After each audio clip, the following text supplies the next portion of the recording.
150, pick a card. Pick a card, any card.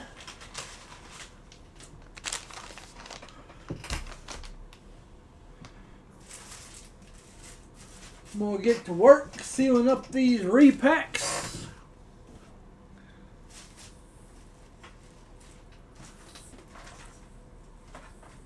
Oh.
Make sure we're live here. Yes, we are.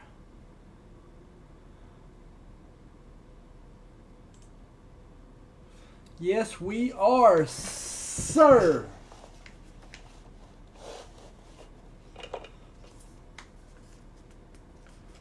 $10 at 150 going. VB South on the repacks. Hey, yo, repacks.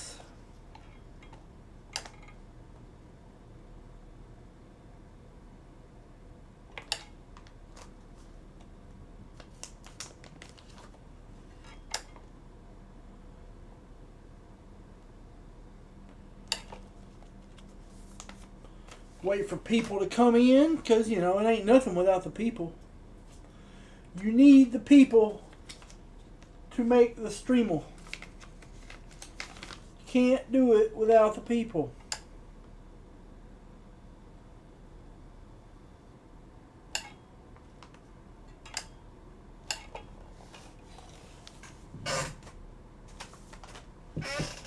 You just cannot do it.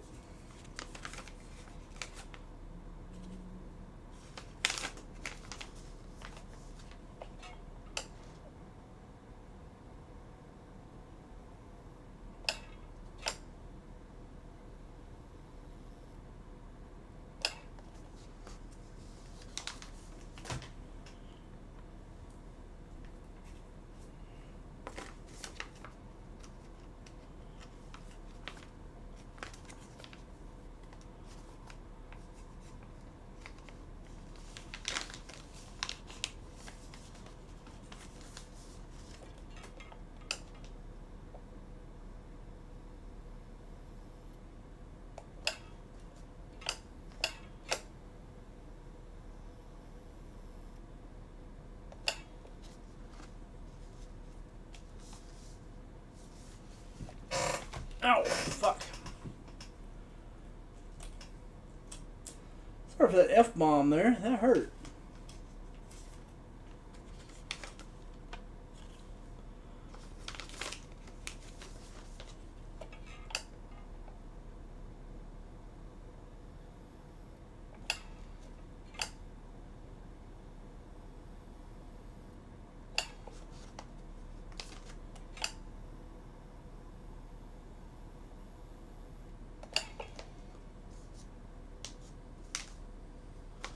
Forgiving you is the least I can do. No matter what you have done wrong.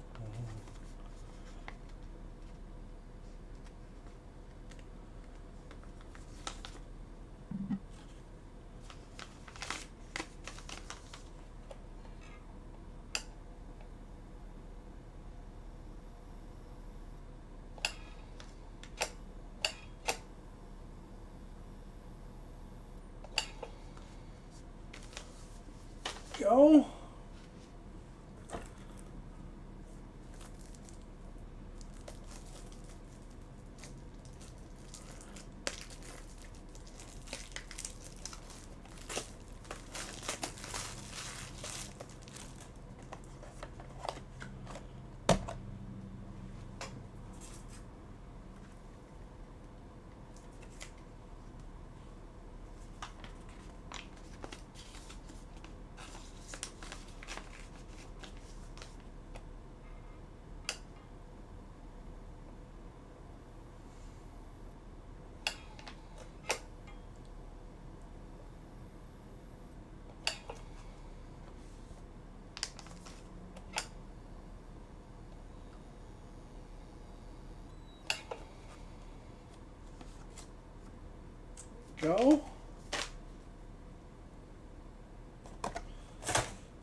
me know what you up to out there. David has messaged you. Who the hell is David?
Pick a card.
Go.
Go.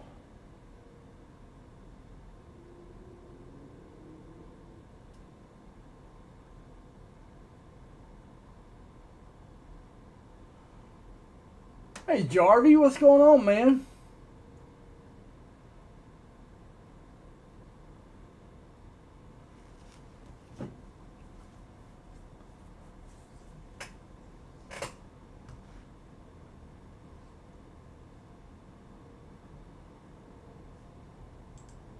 What is going on?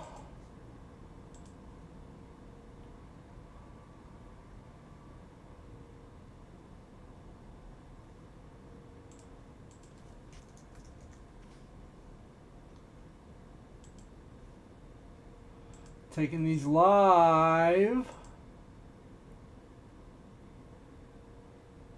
Here we go.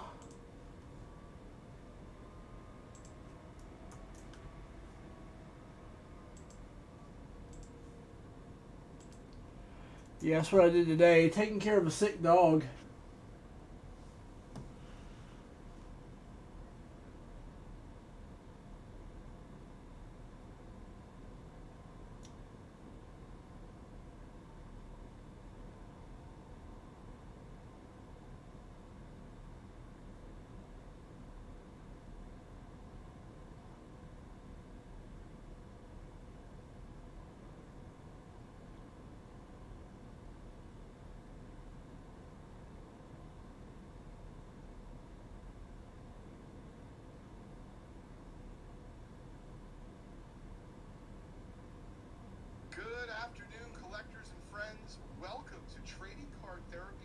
Episode number 100.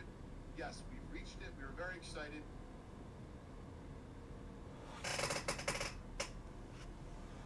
Those are the new ones. This is the VB South ones that I made personally. It's a mixture of modern and vintage.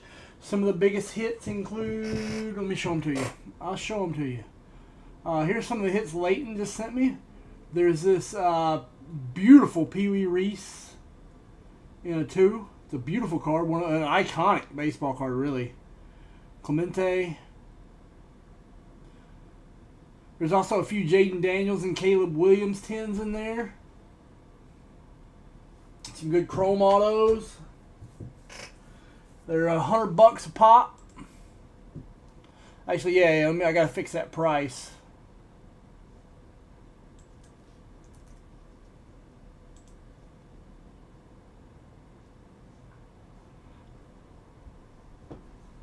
These are the new ones. Nope. Stop that. That's why we have the cone of shame on you.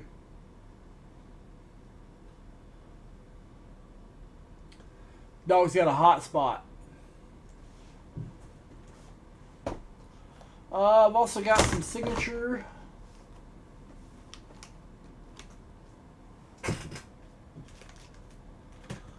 Packs. I got 78 football.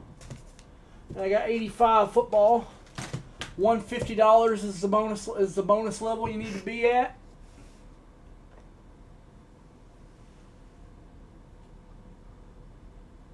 I know you're miserable, dog. I know you're miserable.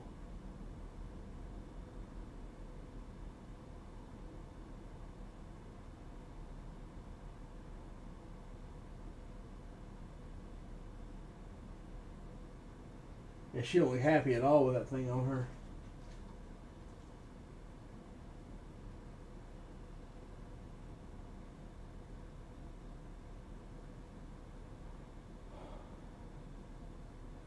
Yeah, she not having a good time today.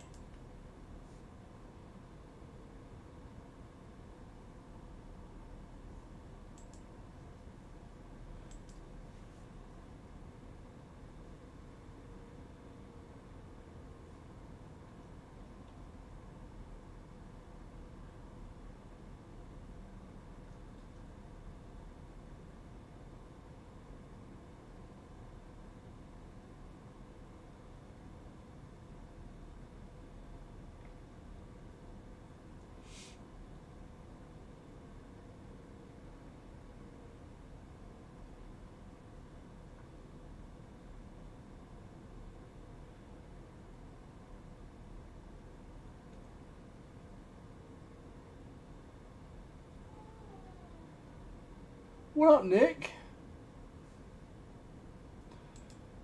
VB South Rip Packs. Bonuses guaranteed not to explode.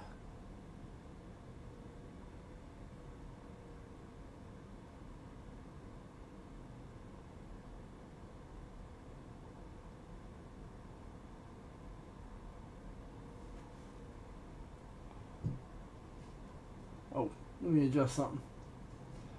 Keep in mind it is guaranteed to explode. If we get it to 10, that'll be just fine. We'll run it. We'll run it full if we get it to 10. But it is a 12 at 150, but we will run it full if we get it to 10.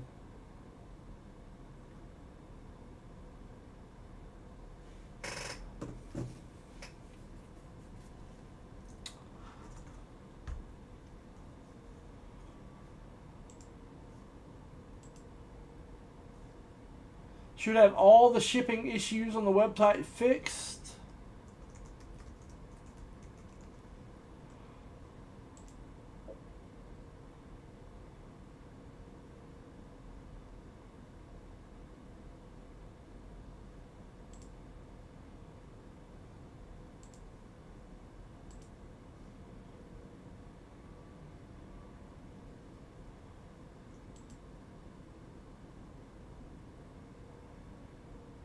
All right.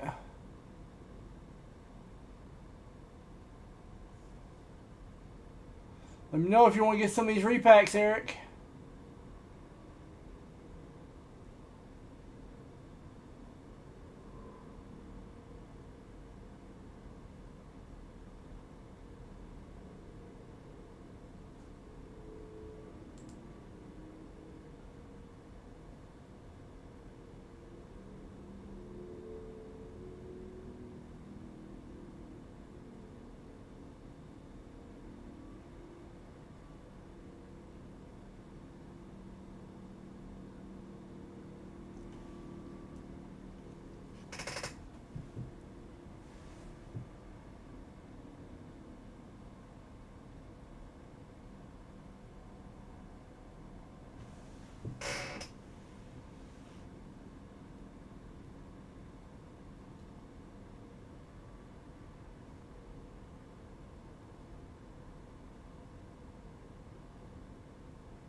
go.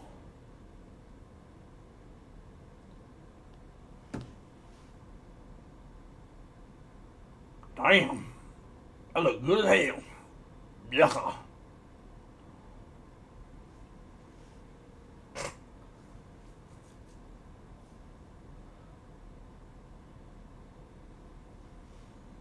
Pork chops.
There we go.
There we go.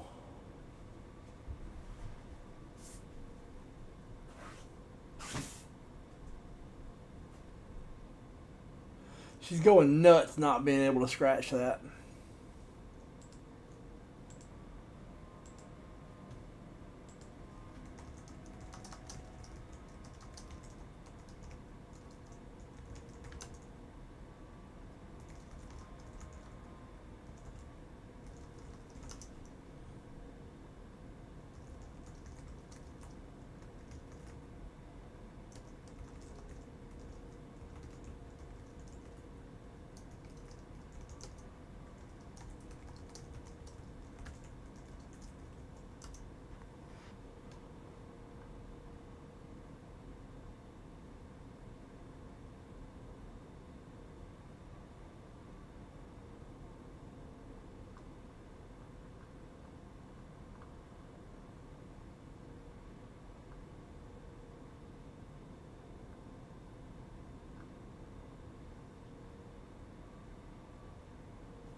go.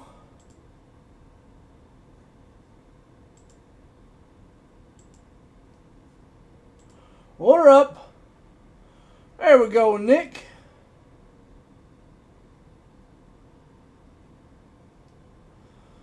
All right, Nick, give me a number 1 through 50.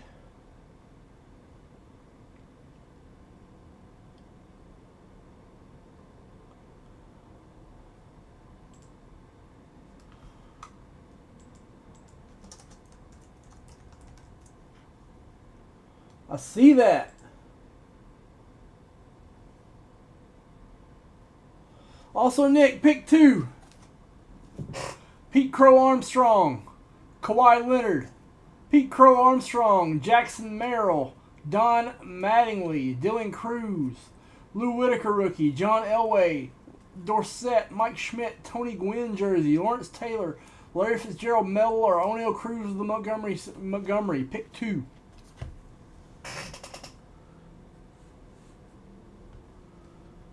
Pick 2, third.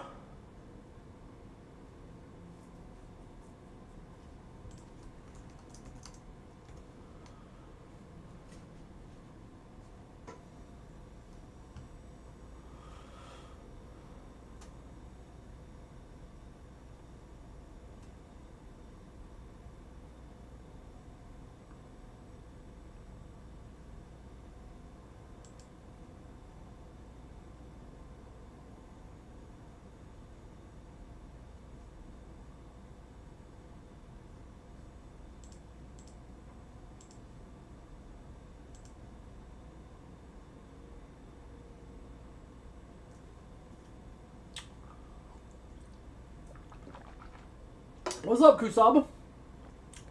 The melon?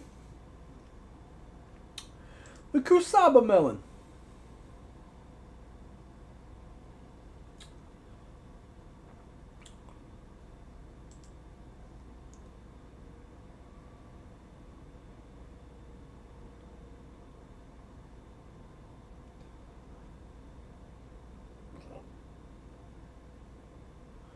Last 2 on this. You mean on this, or the last 2? Or you pick 1 and number 1 through 50. Pick 2 on the card pile. If you need to see the card pile again, let me know.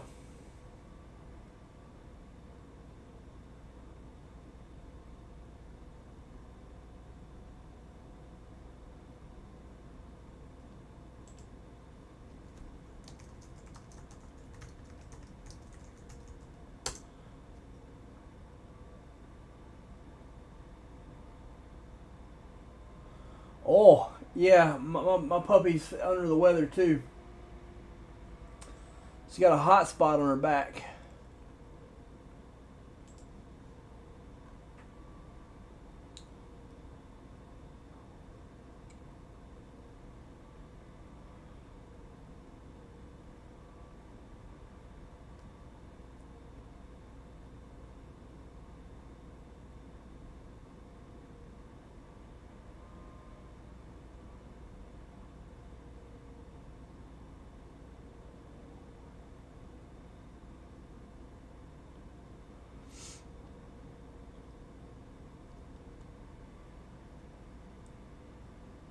Card pile last 2 got you O'Neal Cruz and Larry Fitzgerald.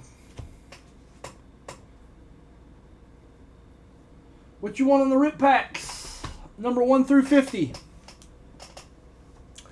You bought a rip pack third.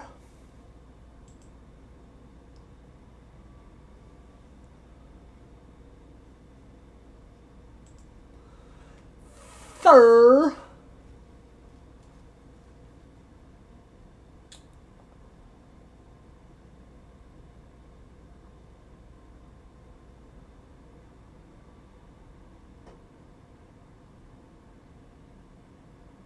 $27. So it's 25, 26, 27 right here. It is a slab.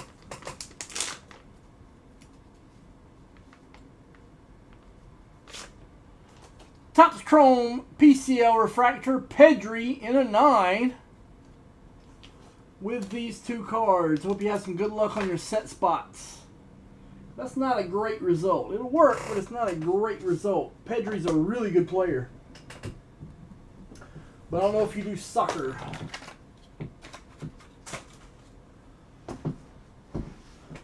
Ah.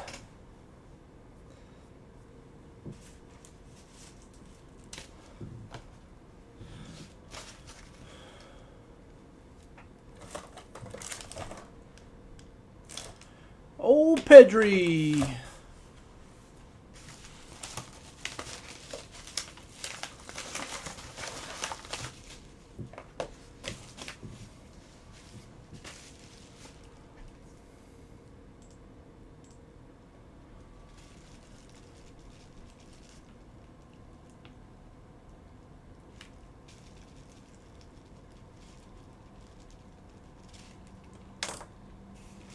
Go. Set that aside for Nick.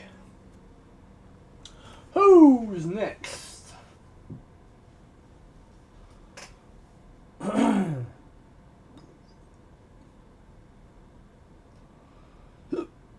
Ooh. Basic meatball, huh? Yes, you can.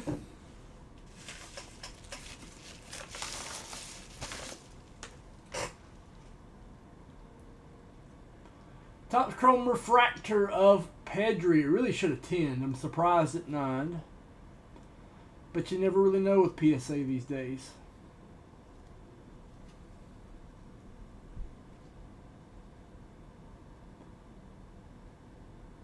I think this is a floor card.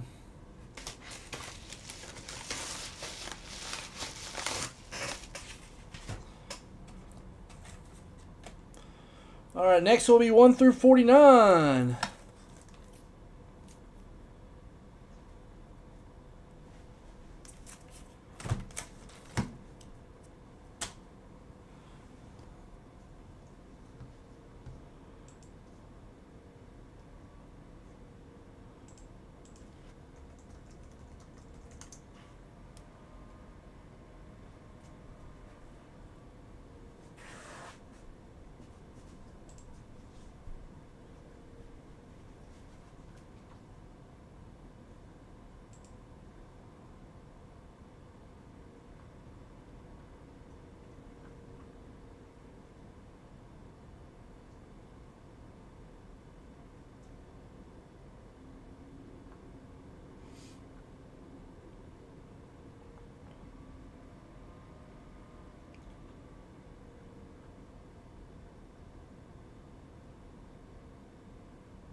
What up, Ted? I am whatever you say I am. If I wasn't, then why would I say I am? It's my dude Chef Ted Halson here early.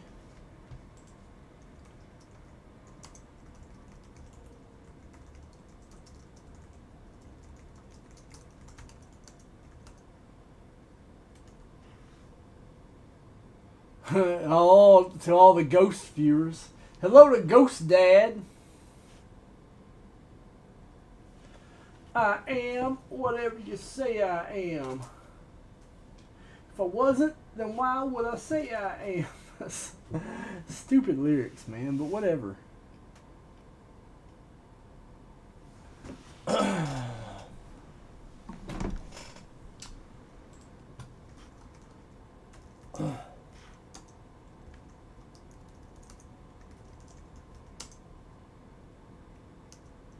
We call them fans. We call them fans. Cause he a fucking fan.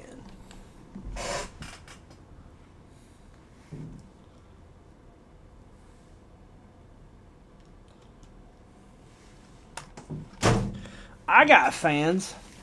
Do you got fans? I know I got fans. I got too many fans, to be honest with you. I got fans I don't want. You can have them.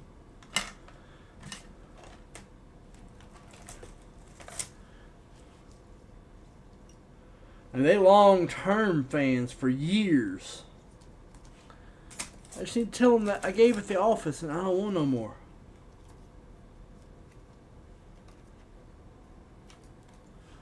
I gave it the office. I don't want no more.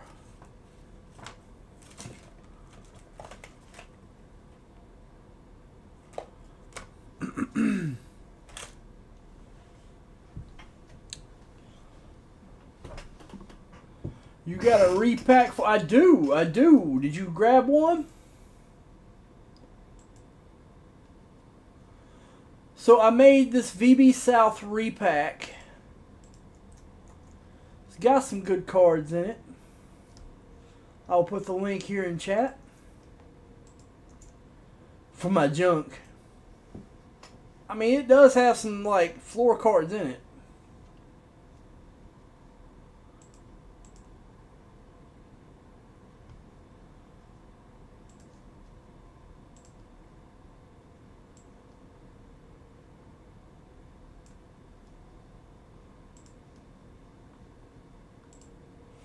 Here, Ted, I'm going to DM you some cards that are in it.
Congrats to you. Yes, Ted, there is some vintage in there.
see what we can do here.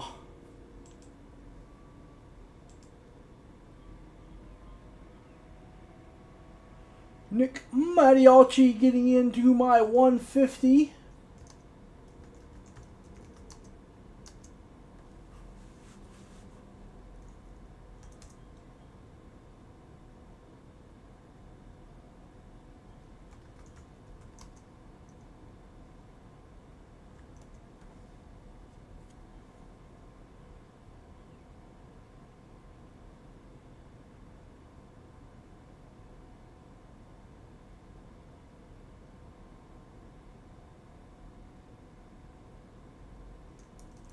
That's Pedri. Pedri's a very good soccer player.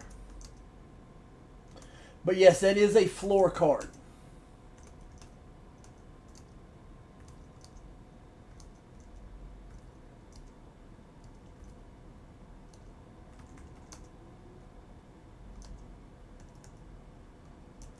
Yes, 2 spots in the 150, Nick.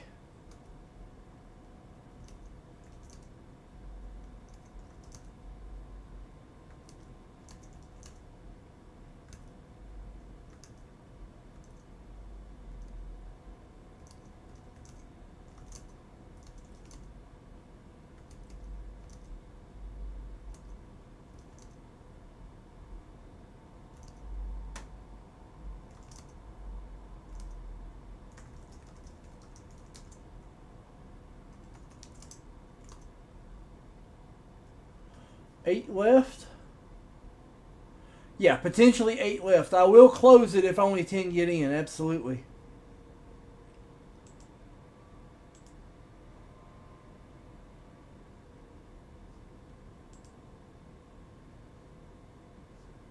We will do that for you.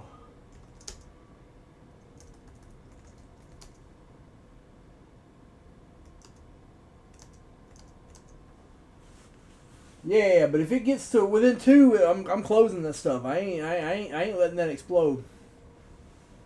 We don't pull that mess here. I don't make bonuses just to let bonuses explode.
Yes, we will. We will have other people do the same.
We will indeed.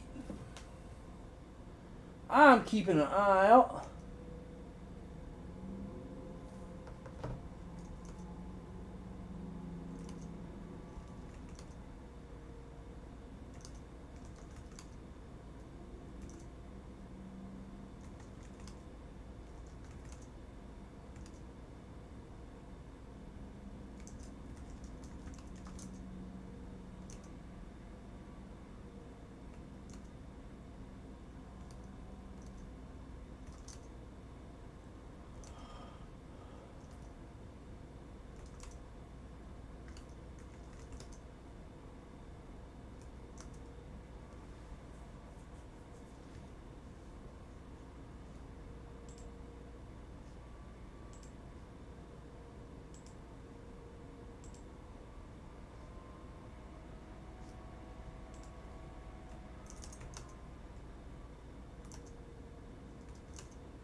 Yes, they do sometimes.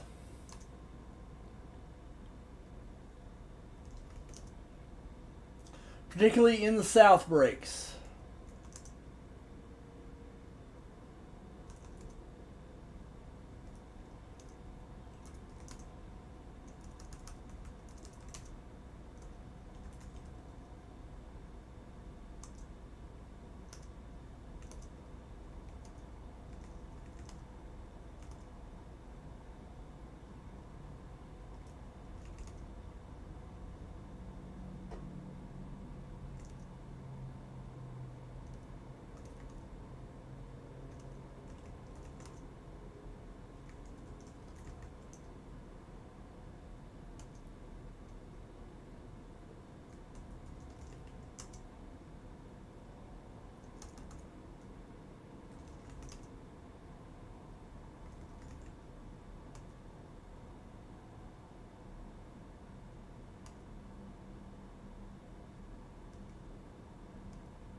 Oh, not Atlanta, not Alabama.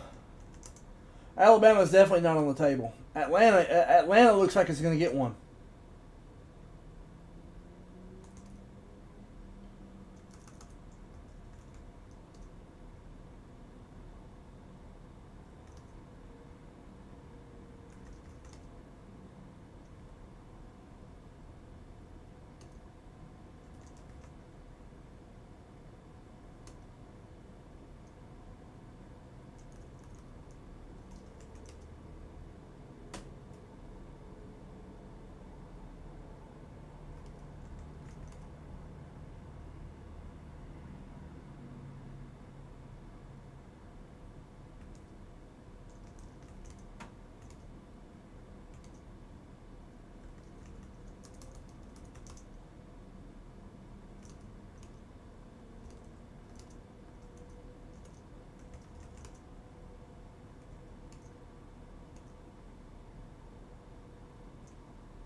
Check my messages real quick. Nope, none right now.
Go. Who else getting in? Nick Mattiacci got in.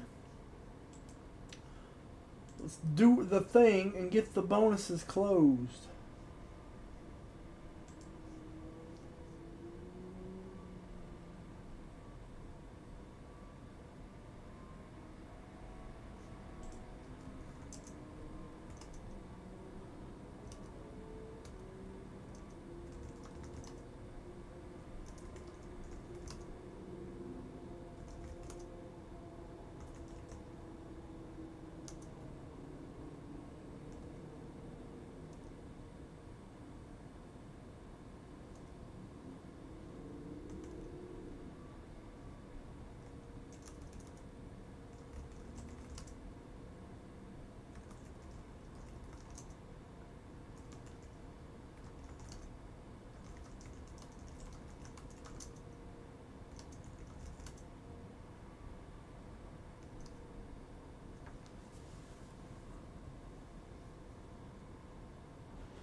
Yeah, she doesn't look happy, does she?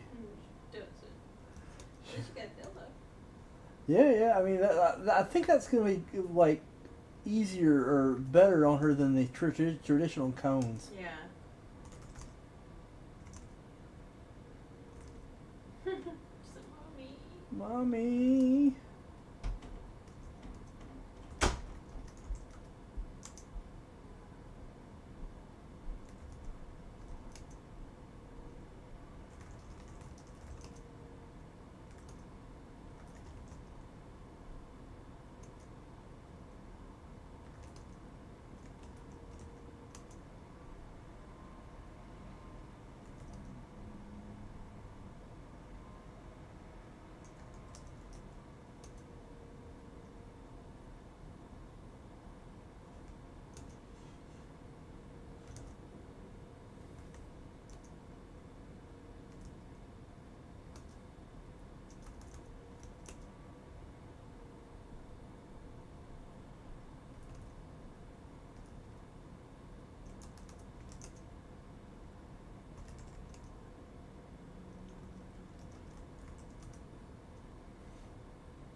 Who got the best wings?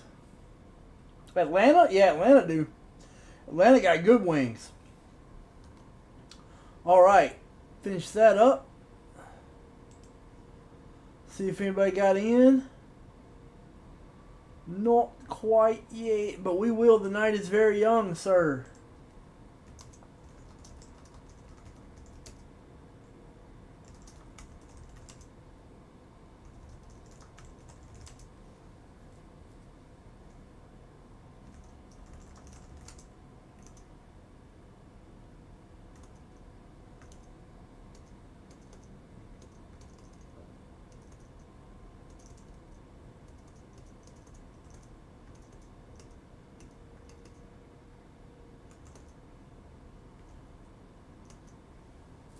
What up, Jeff?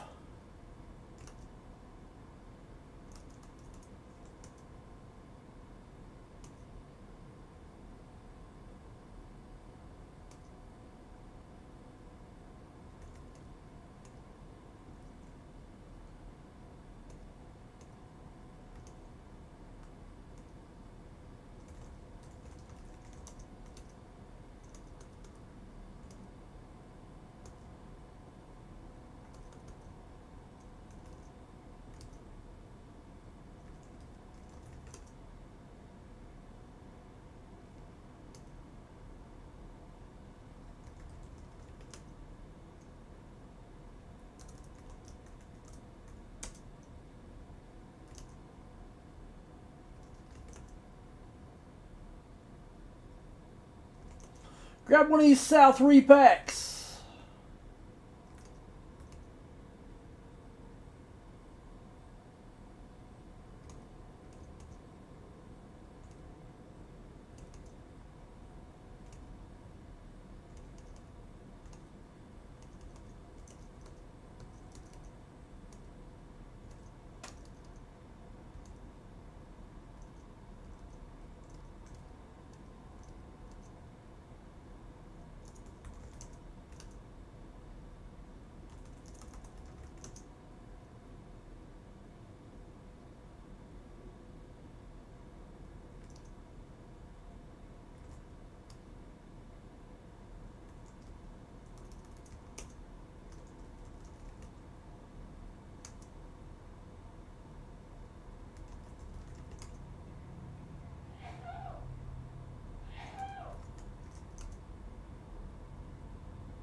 My wife's sneezing in there.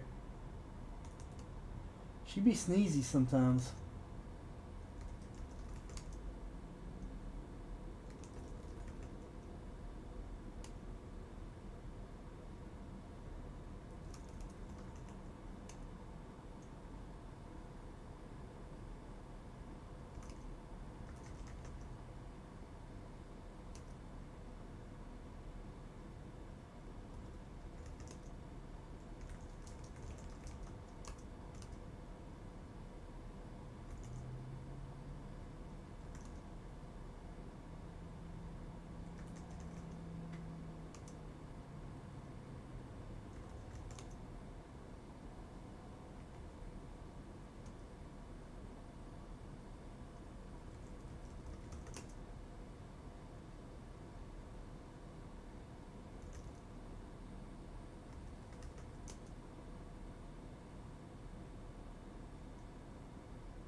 What's that?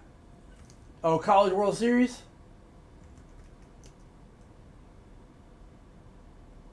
Oh, basketball.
Marlins won.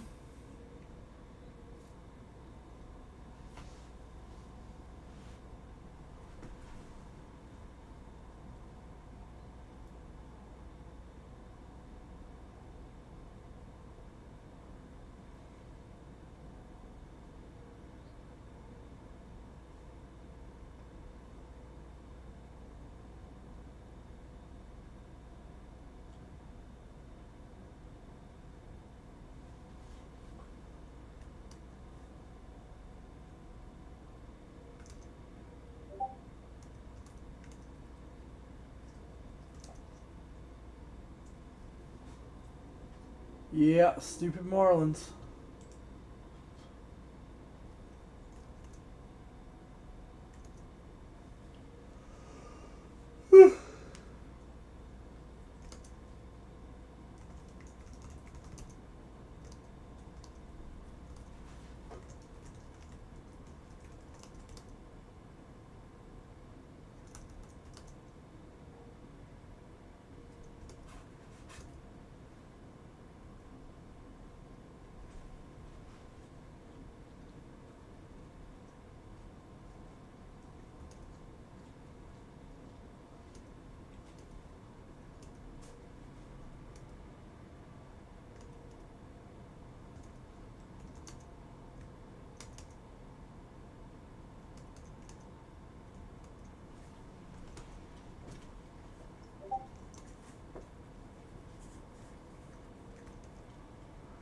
No. You know better than that. I told you not to do that.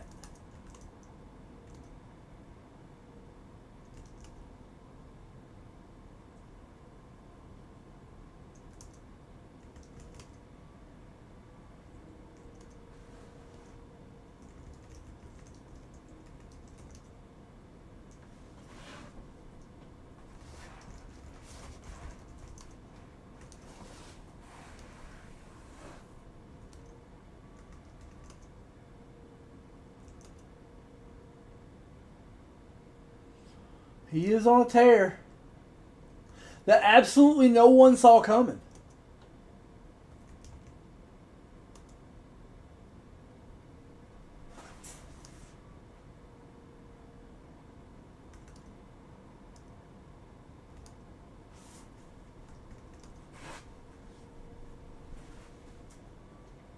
No.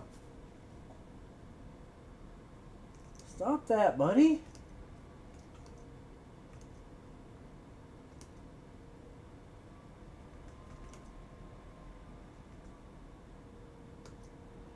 It's good. I'm dealing with a puppy with a hot spot today.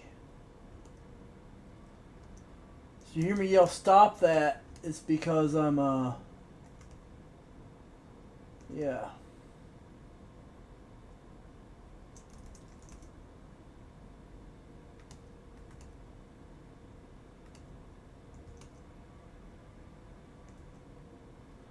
Trying to stop her from picking at that hot spot.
Like a red spot that they're picking at for one reason or other, allergies, parasites, and they just kind of groom it raw.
Oh, hey, Todd.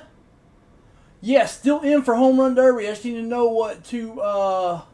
I'm in on all that. In on all that. Just need to know. Just need to know what to do.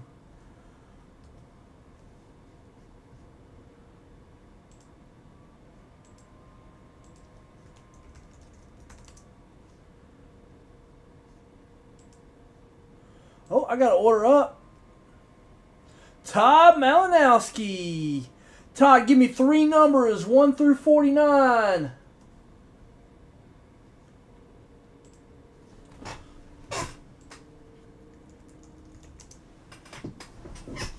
3 numbers, 1 through 49. So I got 8 left in my 150.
Two, 22, 34. 2. From the bottom is going to be 22. 31, 2, 3, 4. Here we go, Todd. Good luck to you, Todd.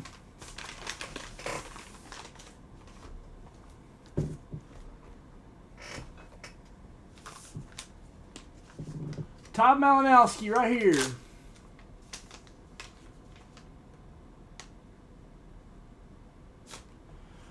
Lou Bob Camo. If he starts playing better, that'll be a better card. As it is right now, it's pretty close to a floor, but not quite. It's a 10. Here's another 10. Novielli Marte, Topps Chrome Rookie Auto, NA10. Here we go. This is a ungraded. Nice.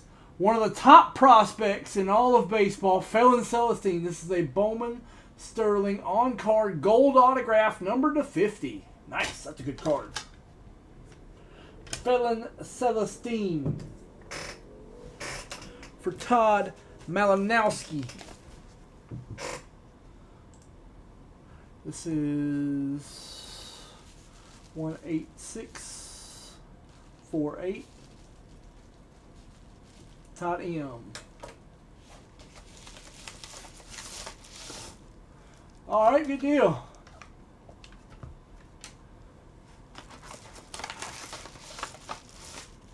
Yeah, Leighton said he definitely wants to go. What is your estimation on the ticket cost?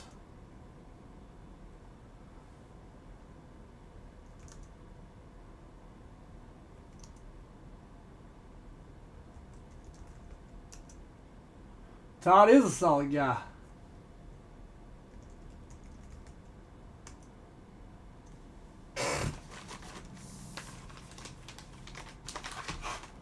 More repacks.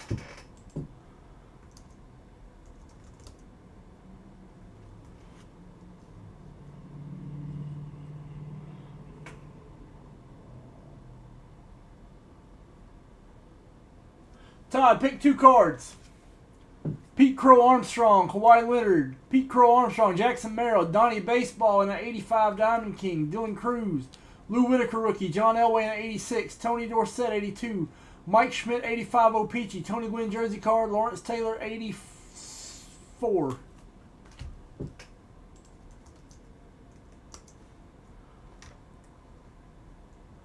All about integrity. Oh, nice. Yeah, I have to save up some money. But we can get there. We'll get there for All-Star. Wife gonna kill me for going without her, but you know, it be what it be.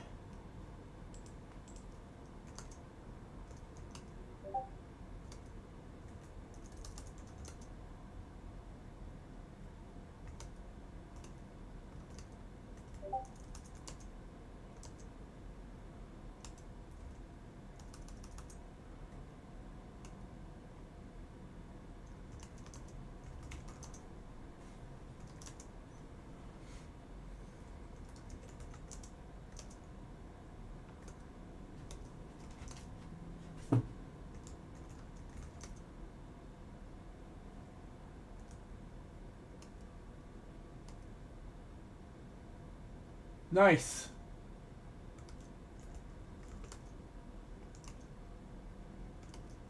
Yep.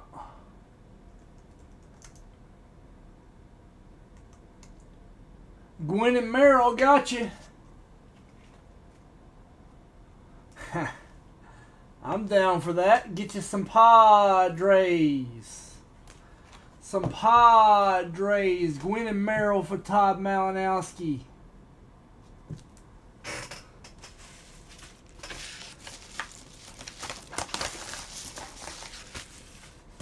Who is next?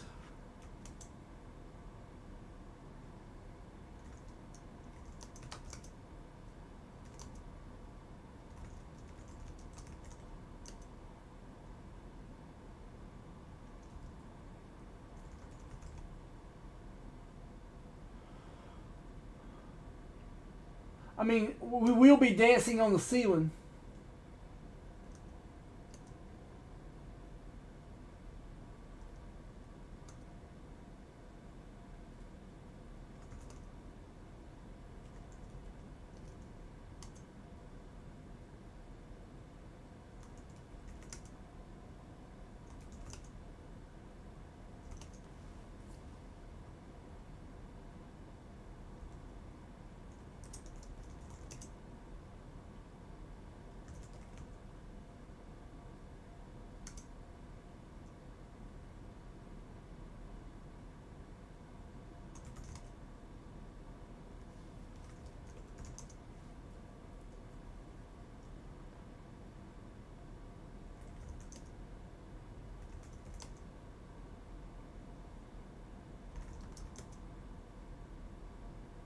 Right.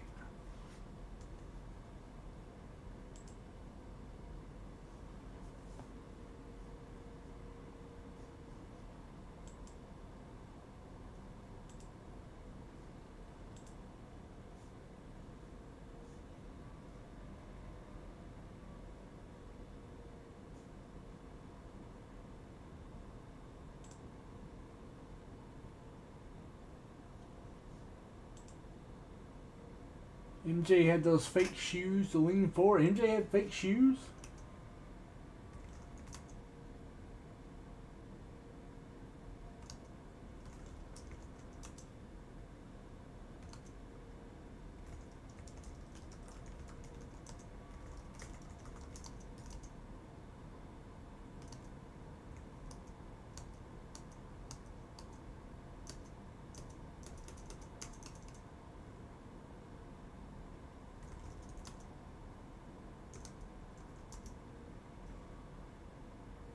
Moonwalk. Oh, yeah.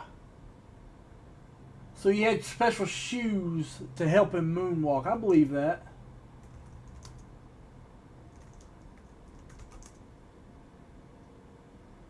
I believe that.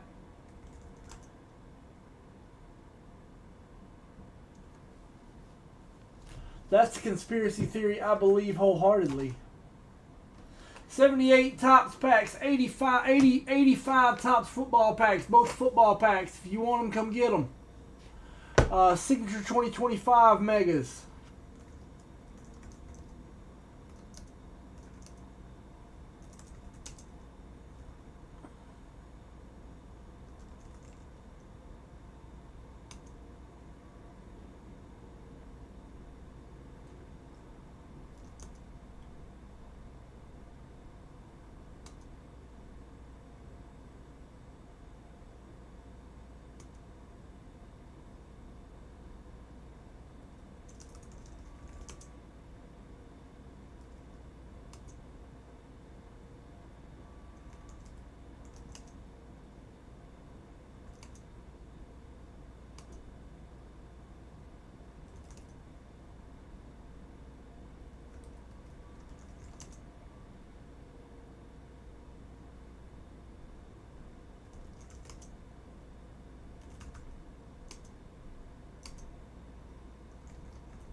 He won't be? I think Ronald Acuna was talking about being in it. I think Ronald Acuna was looking at it very seriously.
More rip packs.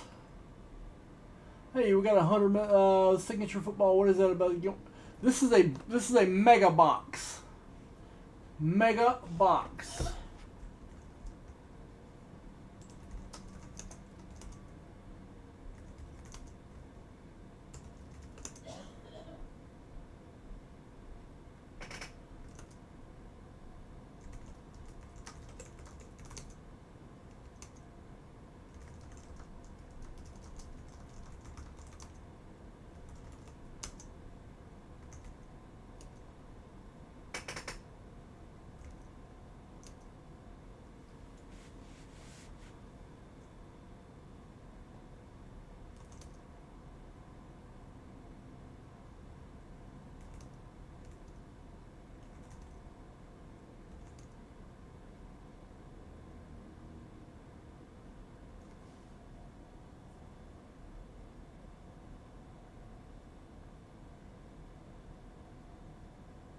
Oh, Bonneville?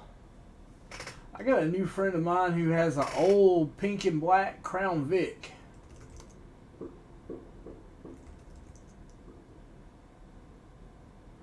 Beautiful car.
Buick Wildcat.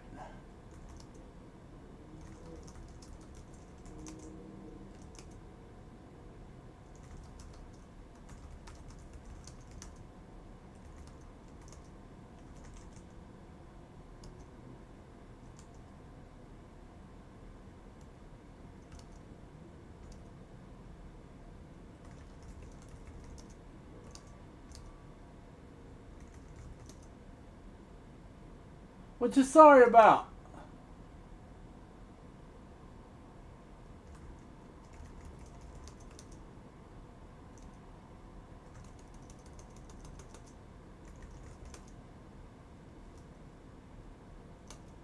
Ah.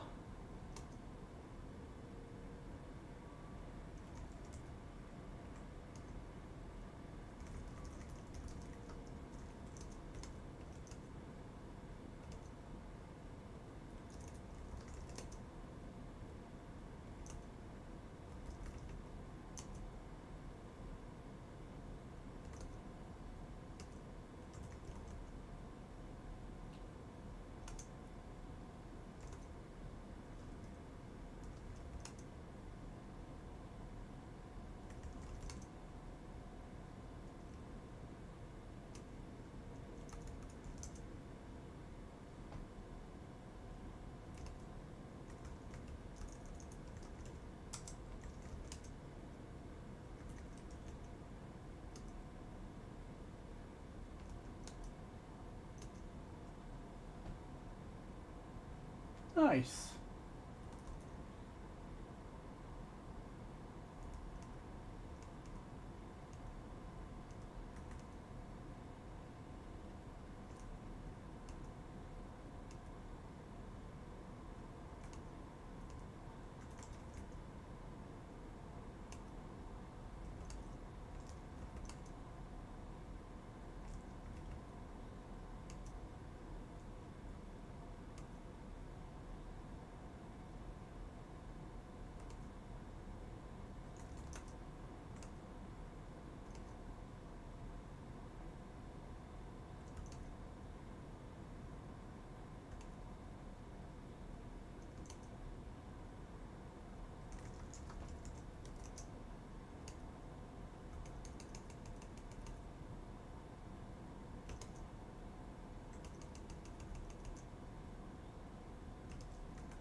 That's a lot of torque.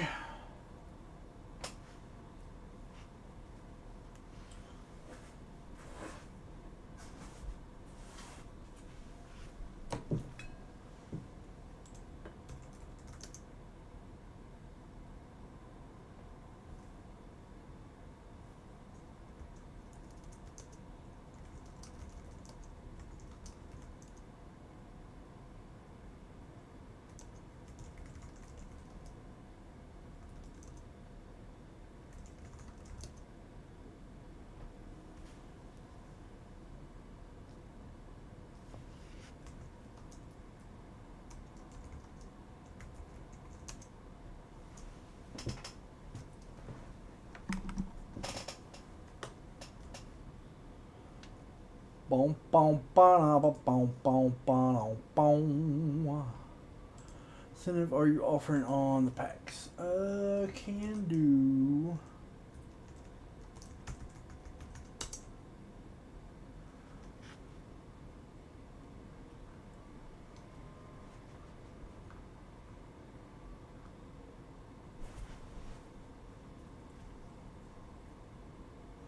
You better not be doing what I think you're doing.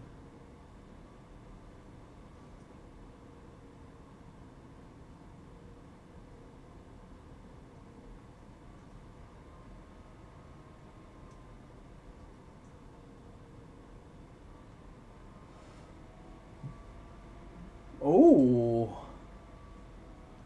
Oh, yeah. Is that thing on the road?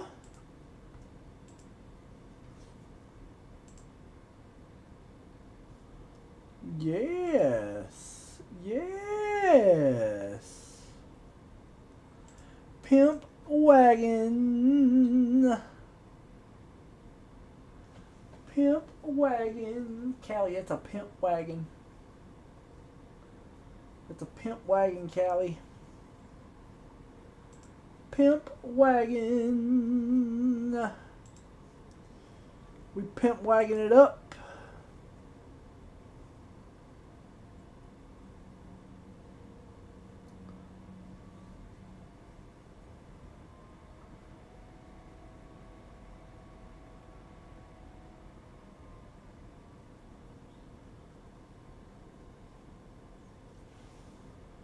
That is sweet.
There's another pimp wagon. Today is the day of pimp wagons. This is from Brian Kusaba.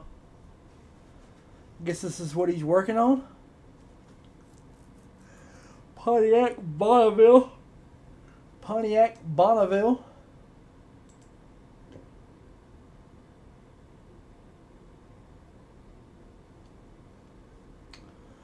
Pimp wagon. Yow.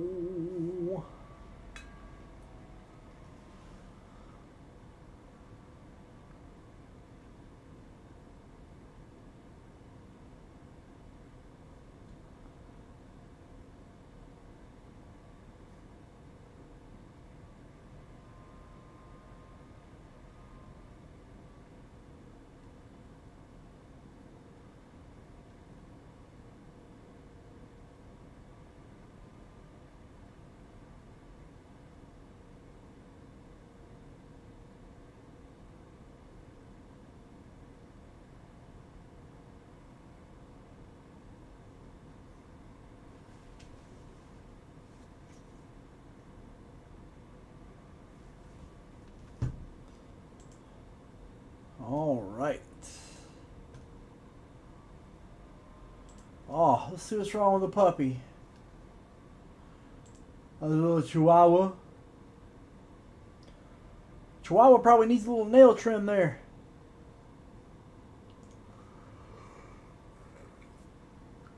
So you got an eye issue?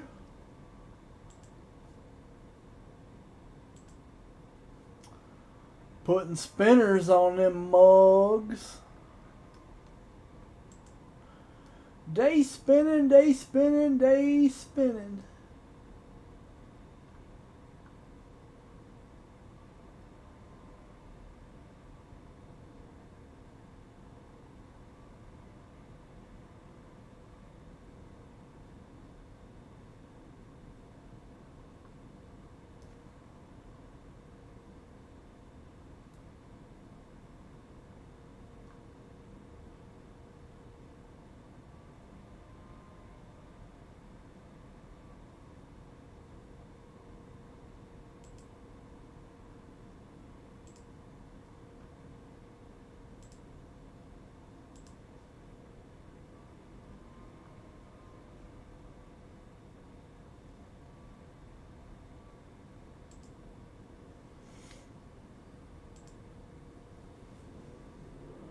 She got a bad tooth. She might need a doggy dentist. Yeah, I think she'll be alright. I think mine will too. I'm not exactly scheduling a vet visit for a hot spot, you know what I mean?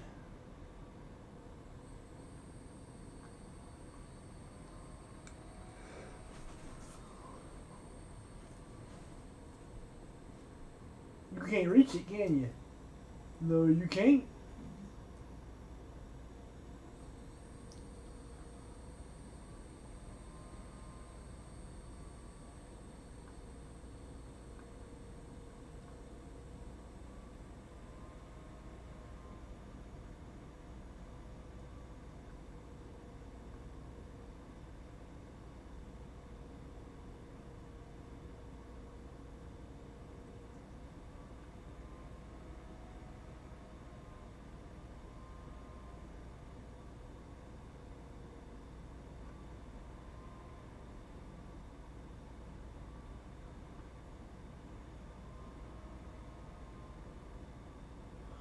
Yeah. Inflammation responses is a thing.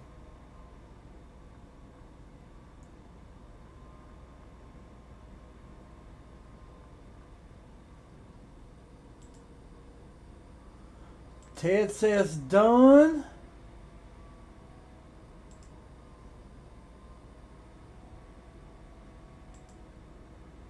Oh, natural balance. Yeah, I hear you, Ted.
Did you dip, Ted? Alright, well, Todd got in again.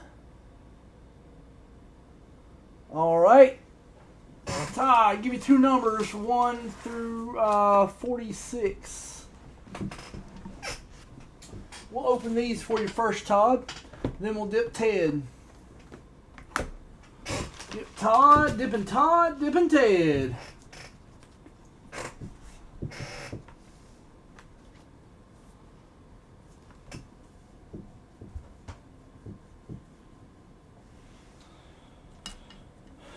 South knife. You go, Todd. Todd and Ted's Excellent Adventure.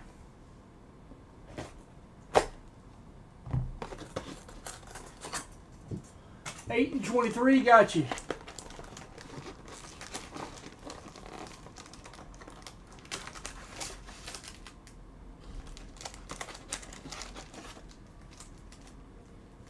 Beep.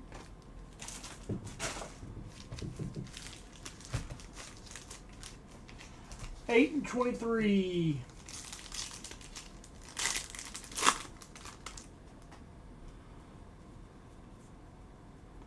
Jason Witten, Jerome Bettis, Trey Benson.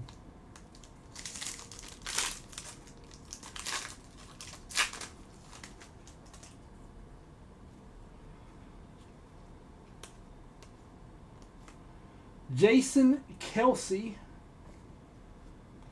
Oh, Mike Vick.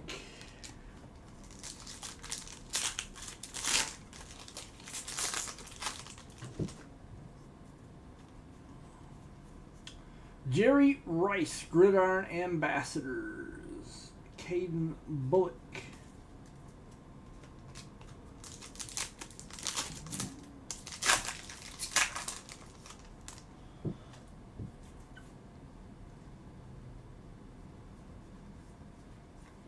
Total touchdowns, Isaac Bruce. Caleb Williams in a goal. There we go. Nice Caleb Williams goal there.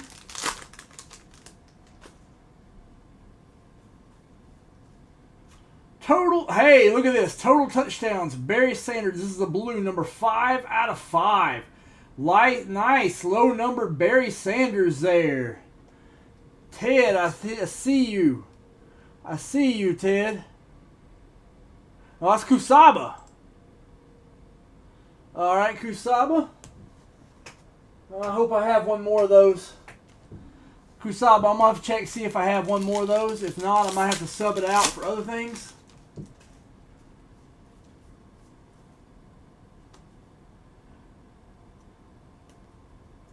But we will talk about that, and I will trade in your favor, Kusaba, if I don't have any more.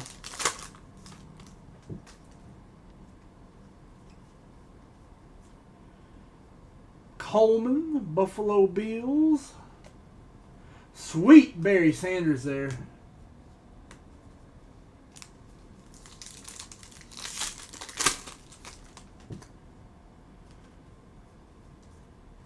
After image, Lawrence Taylor, Brock Bowers.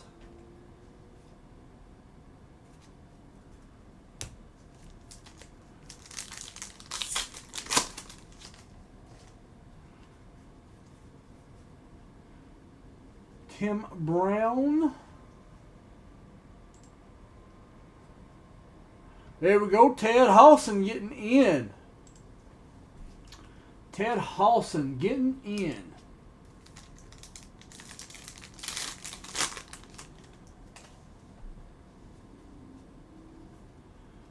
Go. This is Greasy and Marino. And that is that one. Todd Malinowski right here. What up, Bob Malott?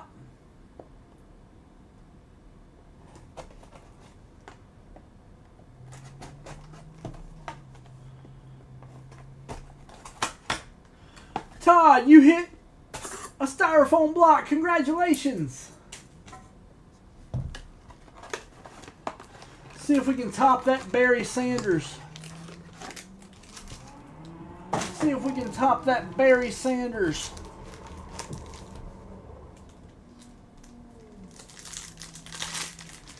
$8 and 23 after this.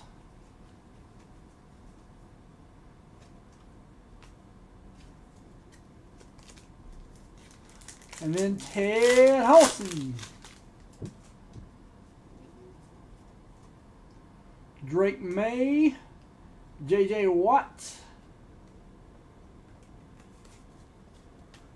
Pull that Drake May out.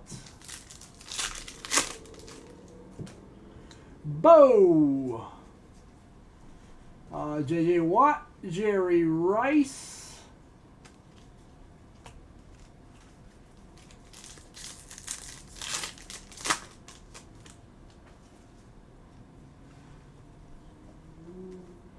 Eli Manning.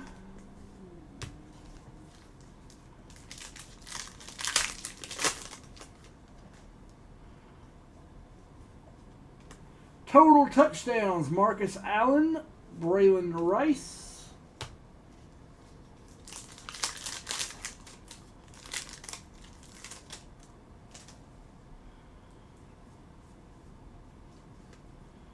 Marvin Harrison Jr. after image.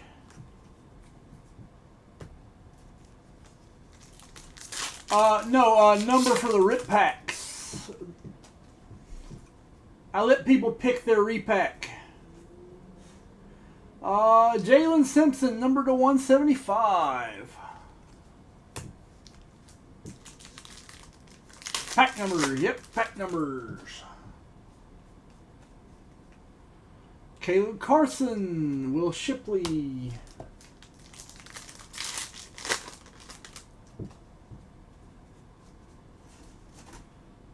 Barry Sanders. Barry Sanders. This is a Barry Sanders couple of boxes.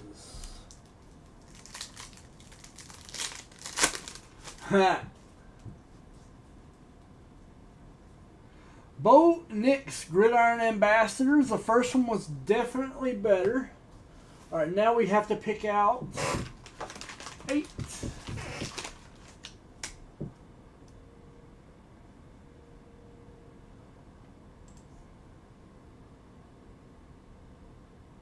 And 23. 2, 3, 4, 5, 6, 7, 8. And 23 right there.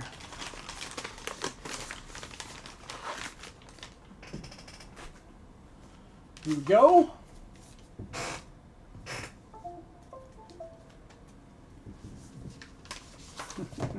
Start with the ungraded first.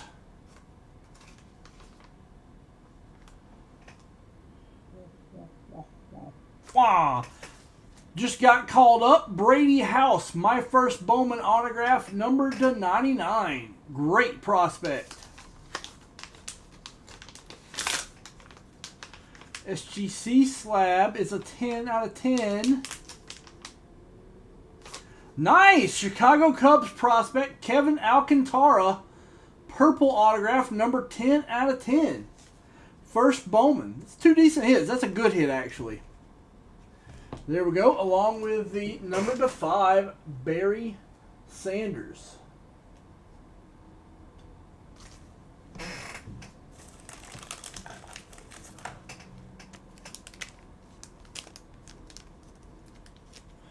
Brian Kusaba, I do not have another one of those. I'd be willing to trade out in your favor for some wax packs if you want. Let's see. Things that'll work.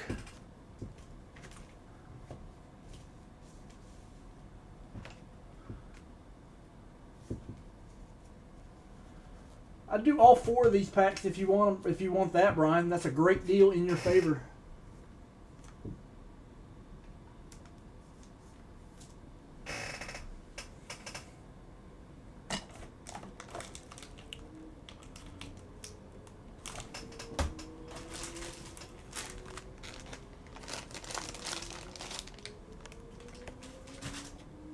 Those were Todd's.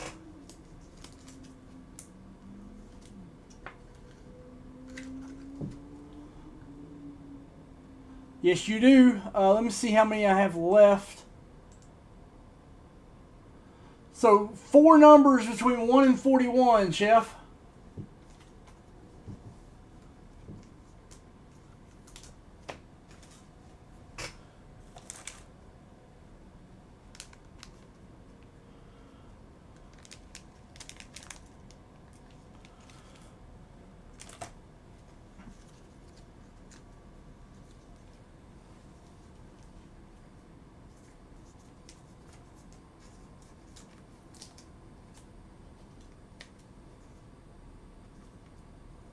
Didn't Reese McGuire once get arrested for jacking off in a movie theater?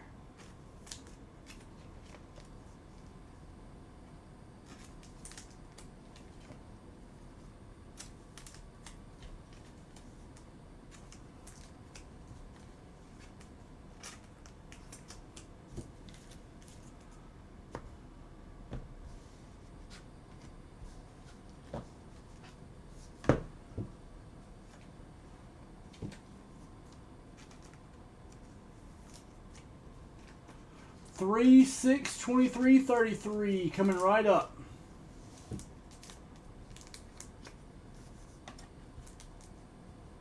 Those don't? Alright, we'll find you something though.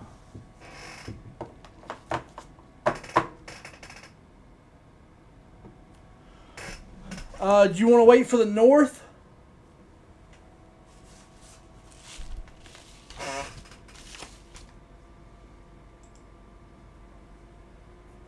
This is 18649.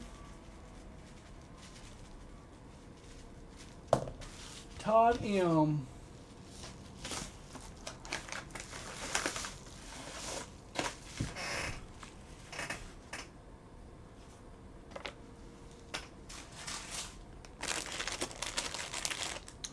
There is no Leo Messi in this.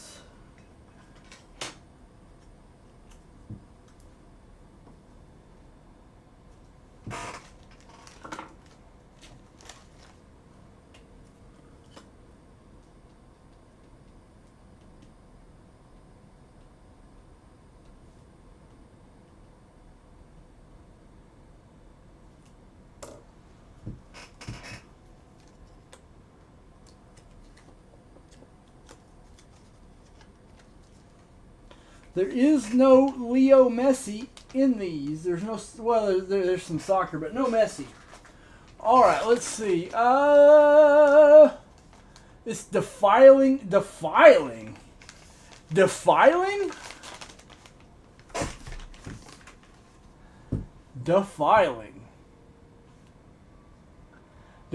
is a hell of a word, man.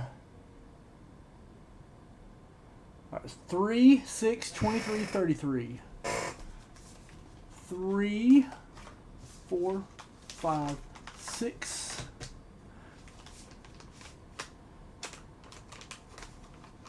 3 and go. Here we go, Chef. 4 rip packs. No problem, man.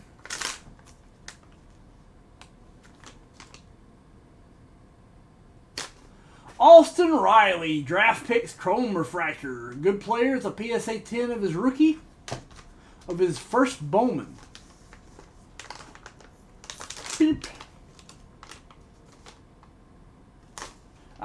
Floor card. Michael Jordan tribute in a 9. Go.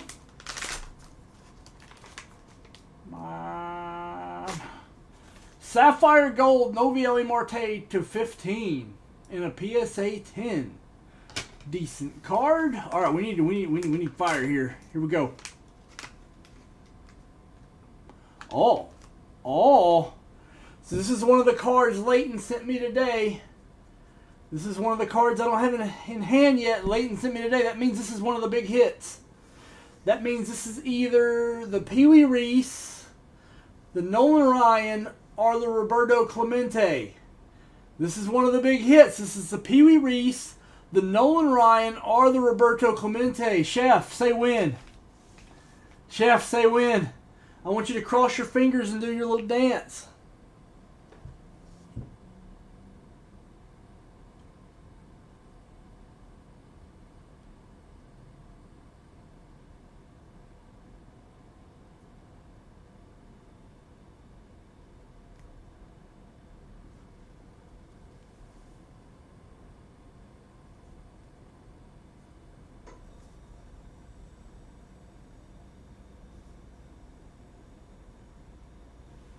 Anticipation building up. Here we go, Ted. 75 Topps Mini Nolan Ryan. Let me show that card to you. This will get shipped from Leighton.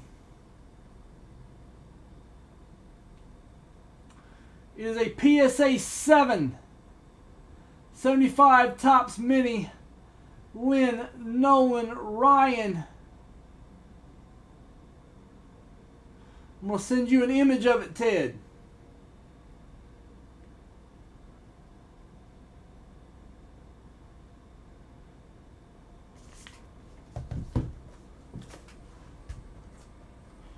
All right, let's do a little countdown here.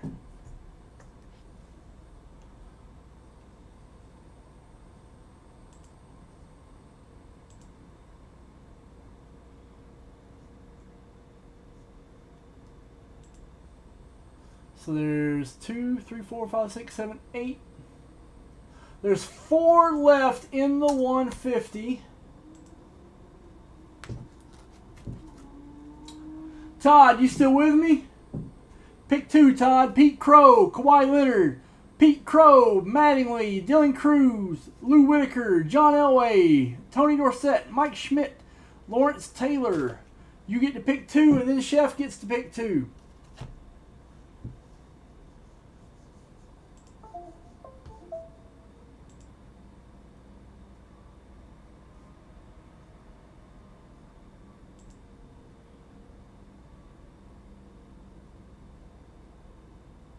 Yep.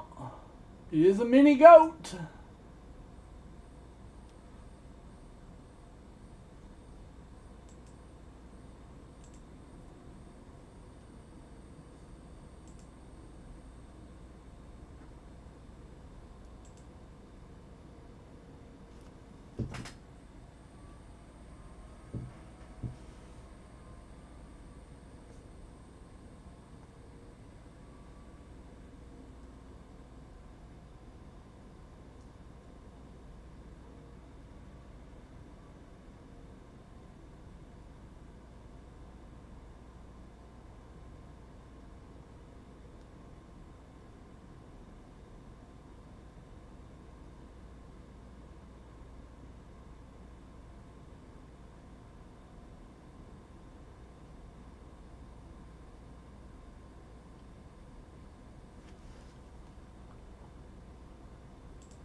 We'll do it.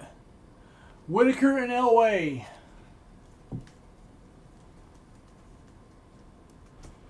Chef, LT and Mike Schmidt.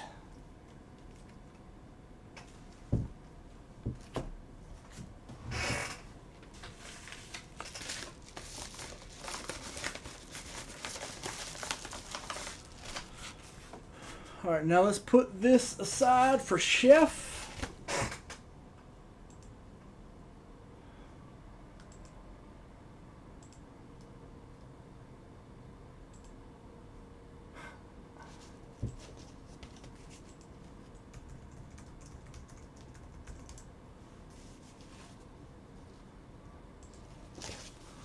One 18651.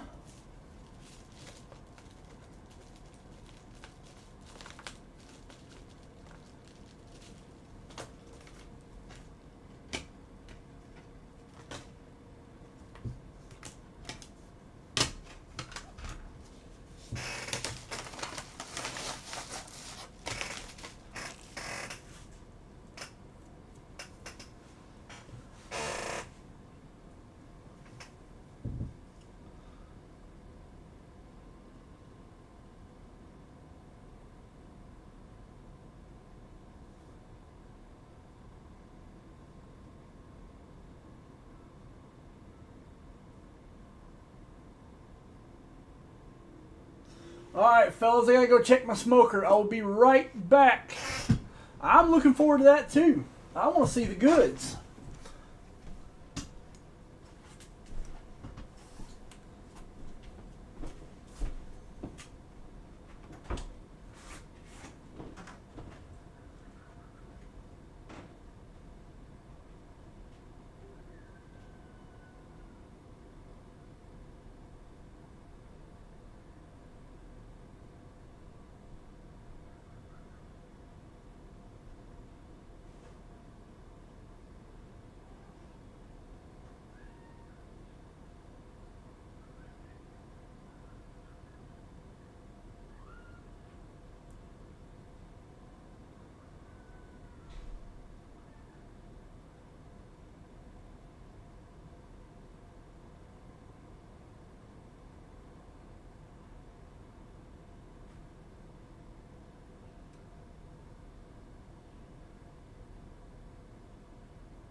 This is why we're all strung out till Christmas. Back and forth between World War II documentary and the game. Nice. I'm going to play something on the YouTubes.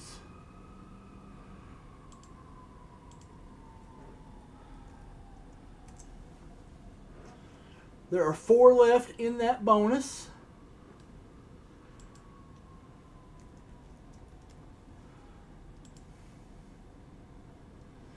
Four left in that bonus. And for the last several months, we've been having a guest on each of our episodes since episode number 75. So today is no different, and I'm very, very proud to announce that we have Mr. Nat Turner of Collectors Universe PSA. Many of you do know him, but for those that don't, he is currently in charge of Collectors Universe. And we are now going to bring him on. How are you today, Nat? Go. Hey, good. Really good. I just pulled this card. Nat Turner. Wow. Over yeah, at while I was in the CU. green room, I opened the... Be right back. I love it. So let me ask you a question, because of course I have lots of questions, Nat. But I want to, be of course cognizant of the time we have. But I don't necessarily want this to be scripted. And so you're saying that you just pulled this card. So take us through like a day in the life of Nat, in the sense of, listen, we obviously know you love cards. Do you allow yourselves like 15 minutes a day to open a box? Is it your meditation? Is it your break? Like during lunch, do you do it? How does it work for you? Oh, no, it's whenever I can. I have so many packs, and like they're all over the place, and, if I'm, have a few minutes in between, it's like my smoking a cigarette, like if I, Sure. yeah. If I'm on Zooms, like I'm on Zooms a lot, I'm sure like you and others, like, I keep my hands busy by sorting cards, putting cards in sleeves, opening packs here and there. It's just a good way to pass the nervous energy of, what do I do with my hands? Yeah, listen, it's so great to hear you say that, because it makes me feel like really you're one of us. Yeah. 'Cause the reality of it is, it's funny. I thought I was the only person, especially when it's a Zoom, when we don't have to do the video component, it's just audio. I'll literally be under the halogen looking at cards. Yeah. Sometimes with a loop, sometimes not. Yeah. Now, to be clear, I don't necessarily open as much as you do. I wish I did. But it sounds like a heck of a lot of fun. Yeah. Do you usually do it by yourself, or you open it with like coworkers, friends? How does it work? 95% of the time it's just me, usually after the kids go to bed, because that's when I'm actually able to focus. I have a 9-year-old and a 7-year-old. My 9-year-old's pretty good at opening packs. Like he knows how to handle the cards. My daughter does not appreciate that. Like they'll drop, and like, she kind of thinks it's funny when I get on to her about the etiquette of how to open a pack and don't ding the corners. My son's pretty good at it, so occasionally with him. I do have a couple friends who will come over and open late 90s basketball, but usually it's just me. And I don't video it. It's just too much work. I enjoy opening it. I take a picture of the box and the pack odds and then any hits. That's basically what I do. Listen, you're enjoying it, you're being present, Yeah. and it sounds like a heck of a lot of fun. So happy belated Father's Day to you. Yeah. Hopefully you were able to spend it with your family and enjoy and relax. Definitely. Thanks. No, listen, my pleasure. I had a great day with my son. Yeah, you too. So I'm curious, Nat, for those that maybe don't know your All right. background, when was your earliest interest in sports and cards, and when did those two intersect for you? I was into sports like most American boys in the 80s, pretty early. I was living overseas, and my dad's from Atlanta, so we were watching the Braves because they were accessible like through TBS, on the national network that we would somehow get over there. I can't remember how. I want to listen. Yeah, and then when we lived in like Louisiana and Texas, I would still watch the Braves games, and this is when I was, Go Braves! second grade probably is when I really started getting into baseball cards. Actually, maybe like first grade. My dad gave me a 1975 Topps Hank Aaron number 660, completely beat up, that he bought at like a card shop on one of his business travel work trips. I still have that exact card. And then In the screw down? well, it was in a screw down at the time. I've since put it in a it was in a screw down. It was in one of those like small, it was in one of those small screw downs, not one of the giant. Sure. I've since put it in, I think, just a card saver. But Yeah, so like one of my prized possessions back then was like a Ryan Klesko card. He and I would track in the Beckett's. I got some olives. My I best love card olives. at the time was the A-Rod Leaf Limited. Olives. The gold. Loved it. Yeah, it was numbered. Yeah. Yeah, and I was a huge Astros fan too, living in Houston, so I had some nice Bagwells and stuff. But yeah, then I started getting into basketball in '96 when Kobe was a rookie. Well, the Rockets, we won when Jordan semi-retired. For 2 years we won, so that was fun. So I kind of started getting the itch for basketball, and then the steroids thing happened. I kind of gave up baseball cards for 5 or 6 years. Went heavy basketball from like '96 to 2004. That strike had big effects. Very cool. Well, I'm curious, how did you go from that to starting to become involved and interested in becoming an entrepreneur? Like, what was your earliest memory? Oh yeah. So I was a hustler as a kid. Like I was selling everything. Probably like you. I had a snake breeding business. I was selling reptiles. Snake breeding? I was designing websites. Wow. I was doing my first kind of real business was setting up at card shows at the local hotel ballroom scene in Houston. And then the big show at the George R. Brown Convention Center, which I think is the TriStar show, which is still around. But yeah, I would do card shows, and then I had an eBay store. I got a computer. I think I was 13 when I got I was maybe 7th grade. So I don't know how old that would be. Oh, 7th grade. So whatever that would be. So I mean, I know I was doing shows because at my 8, I got into this high school, this public magnet program I really wanted to get into, and my local card shop owner wrote me a reference letter for the high school, and I was at a show when I found out that I got into the high school. I was literally had my showcase set up and everything, and my mom told me she came in and was like, "You got into the program," and I was obviously in 8th grade because it was a high school program that I'd yet to go to. So yeah, I was a card little snack pack. I was buying Rockets cards on eBay in the off season, selling them locally, doing that arbitrage, and sure. I wasn't grading a ton. Steve Francis was my guy. My first card I ever graded was with BGS. It was a Steve Francis Finest rookie, numbered out of 2000 that I had pulled with the peel. And then I peeled it and then submitted it. Yeah, I was really into cards. Is a very good thing for kids to learn entrepreneurship, because you learn negotiation, you learn pricing, you learn supply demand, you learn scarcity, you learn how to communicate with people, you learn honestly marketing, and it's just a great crash course in all things business. And a number of famous entrepreneurs have talked about trading cards as being how they first got into it, and I'm no different. So yeah, that's cool. Well, I'm curious if you could boil it down to maybe just one or two, and pretend you're talking to your 7 or 9-year-old or my son Crosby, who's 10. What is one or two pieces of sound advice that you would offer for a young entrepreneur, whether it be they're pursuing sports cards, TCG cards, or, to be fair, reptile breeding, for example? Watch your spend. Yeah. Treat it like a business. So yes. I would always tell people learn record keeping, learn inventory, learn. Yes. A lot of kids they think they're making money, but they're not. I was probably in this category. Track your cash flow, use QuickBooks. That's actually exactly what I said. It's convince your parents to give you QuickBooks and actually run bookkeeping for your business. Track all your costs, travel. Or use Mascot. Mascot costs, will do all that. Buying top loaders, card savers, shameless plug. Really build a P&L and cash flow statement for your business. I probably figured that out a year or two later than I should have. But that really gives you record keeping and scorekeeping on how you're doing. And it becomes addictive where you're and every entrepreneur is this way. You're well, I want to make my business bigger next year. And, you actually have reporting that you can, hold yourself to. That would be one.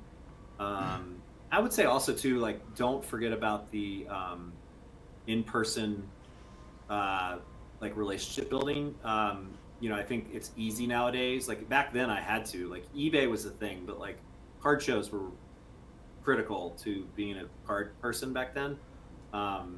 And so like, don't forget that like trust and relationships matter. And like, it's easy nowadays through Instagram DMs and all this stuff to just have like a super transactional experience with people.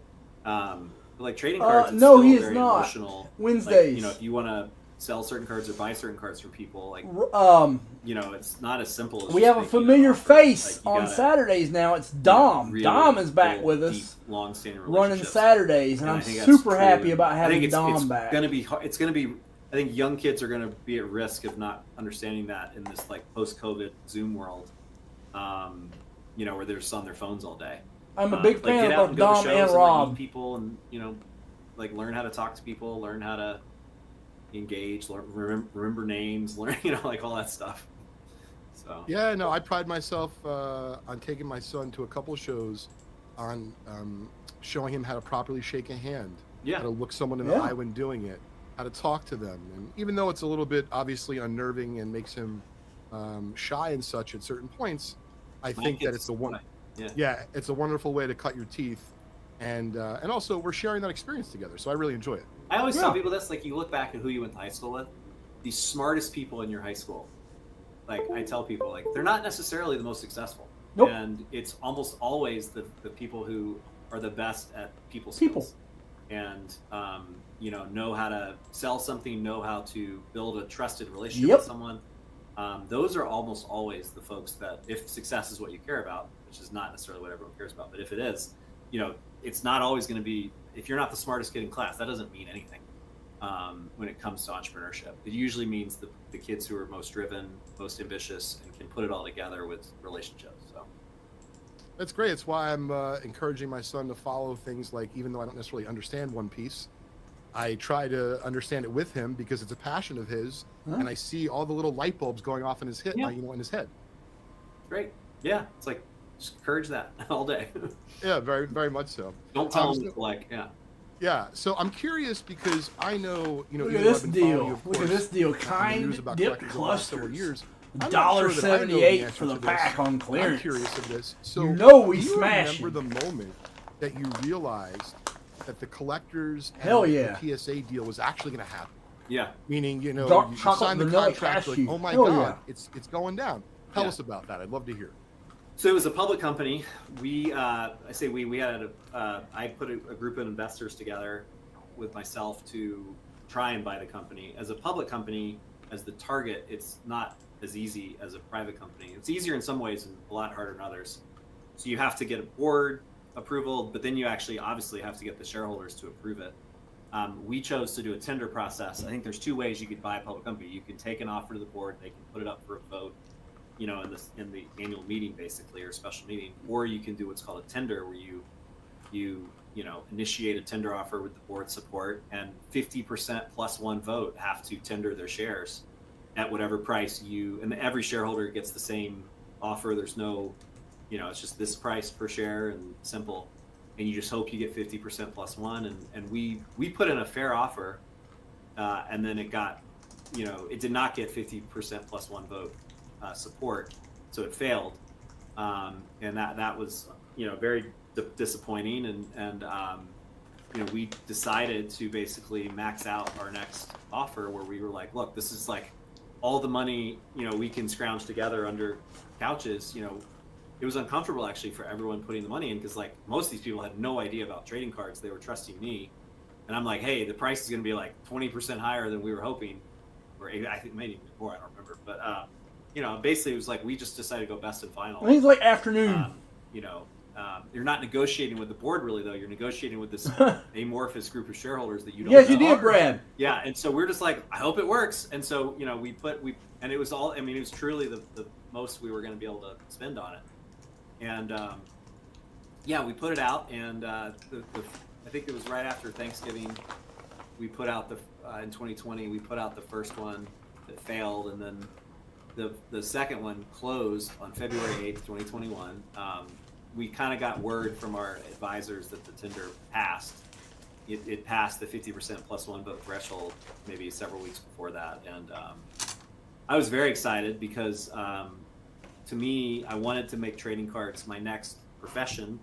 You know, I was doing cancer stuff and then like ad tech before, but I'd been a trading card guy like for 3 hours a day for 25 years, so like, but I was ready to make the plunge into that being my 9 to 5 as well. And but there was no other company that I was convinced I could do that with other than PSA, like unless it was eBay, which I couldn't afford. No, can't afford eBay. But like PSA was the only one, and like it was either that or it wasn't. I was gonna have to find something else to do, and so I don't think you would have gone back to being a dealer, Nat. I don't. No, but like there was no other business in trading cards, and I was like, sure, wow, I'm excited about. So I was very happy because I basically was like, all right, great. Like the next 5 to 10 to 15, 20 years of my life, like I kind of I know what I'm gonna be doing. So yeah, that was the most cool part about it. I'm like. And the messages of people on Instagram, it was so cool. I got like, honestly, thousands of DMs from people that were like, congrats, like I'm so excited. A collector's like gonna be doing this, and I'm like, I got all pumped up and was like, here are the like ideas of like, tell me what we should fix. It was an awesome few weeks. So I can only imagine. Listen, to be candid, from my standpoint and many others, it looks like it's been an awesome couple of years. You guys have come up with incredible innovations for the last several years. Shout out to PSA for, I guess, just announcing you guys are doing comic book and magazine grading. I'm sure that's been a long time coming. Yeah. It seems like you're a list guy. What do you have next on the checklist for PSA that you're comfortable to talk about? Yeah, we've got a lot of stuff going on. So, I mean, PSA International, we have a list of countries that we're hoping to physically be in. I think the tariff stuff has just made that even more important. I mean, we basically had to turn off, which is like insane that we even like this is a thing, but like, there's card collectors all over the world, and, we just had to basically shut them down, from submitting. Wow. We're slowly figuring out ways to open. I remember those days. Dealers through offices we've opened. But yeah, it's not a great situation. But yeah, so opening local grading. So we're doing that in Germany next year. And we're actually in China this week doing a week-long grading event. I think like literally right now in Shanghai. And so yeah, we've got a bunch of international ambitions. The Vault Marketplace thing with eBay partnership is just so cool. Like each week has been bigger than the week before. It's just awesome to provide liquidity through the Vault and through the Marketplace. We have a really cool thing coming though in August regarding extra liquidity for collectors, for people who nothing to do with the Vault even, although it's related, but for people who submit cards to PSA for grading. So that's on the list. Opening up vaulting for other things, coins, comics, packs, tickets. You can send those things to the Vault today. It's just not super straightforward or obvious that you can. We launched the online submission center for coins today. That's one step in that direction. Got a lot of cool stuff. The mobile app.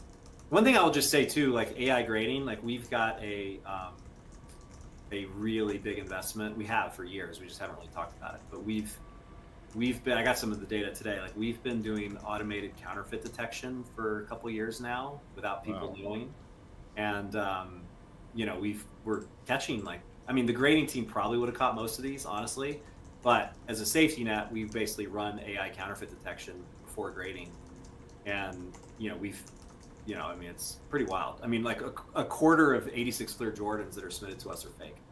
So catching 1 out of 4 is a big deal. Like yeah, absolutely. That's really exciting. AI grade. We've got a lot of cool stuff there that I won't disclose everything, but like we've got some really cool stuff that'll come out in the next couple of years on AI. Well, you've already seen one, our PSA app, where you can scan any card and like it pretty much identifies the card damn near 100% of the time, and tells you what it's worth in various grades and populate. I mean, it's probably the best card scanning app out there. I utilize that myself. Yeah. Like I'll show you one. Like my son brought me this Pokemon card that I had no idea what it was. It's in Japanese. Okay.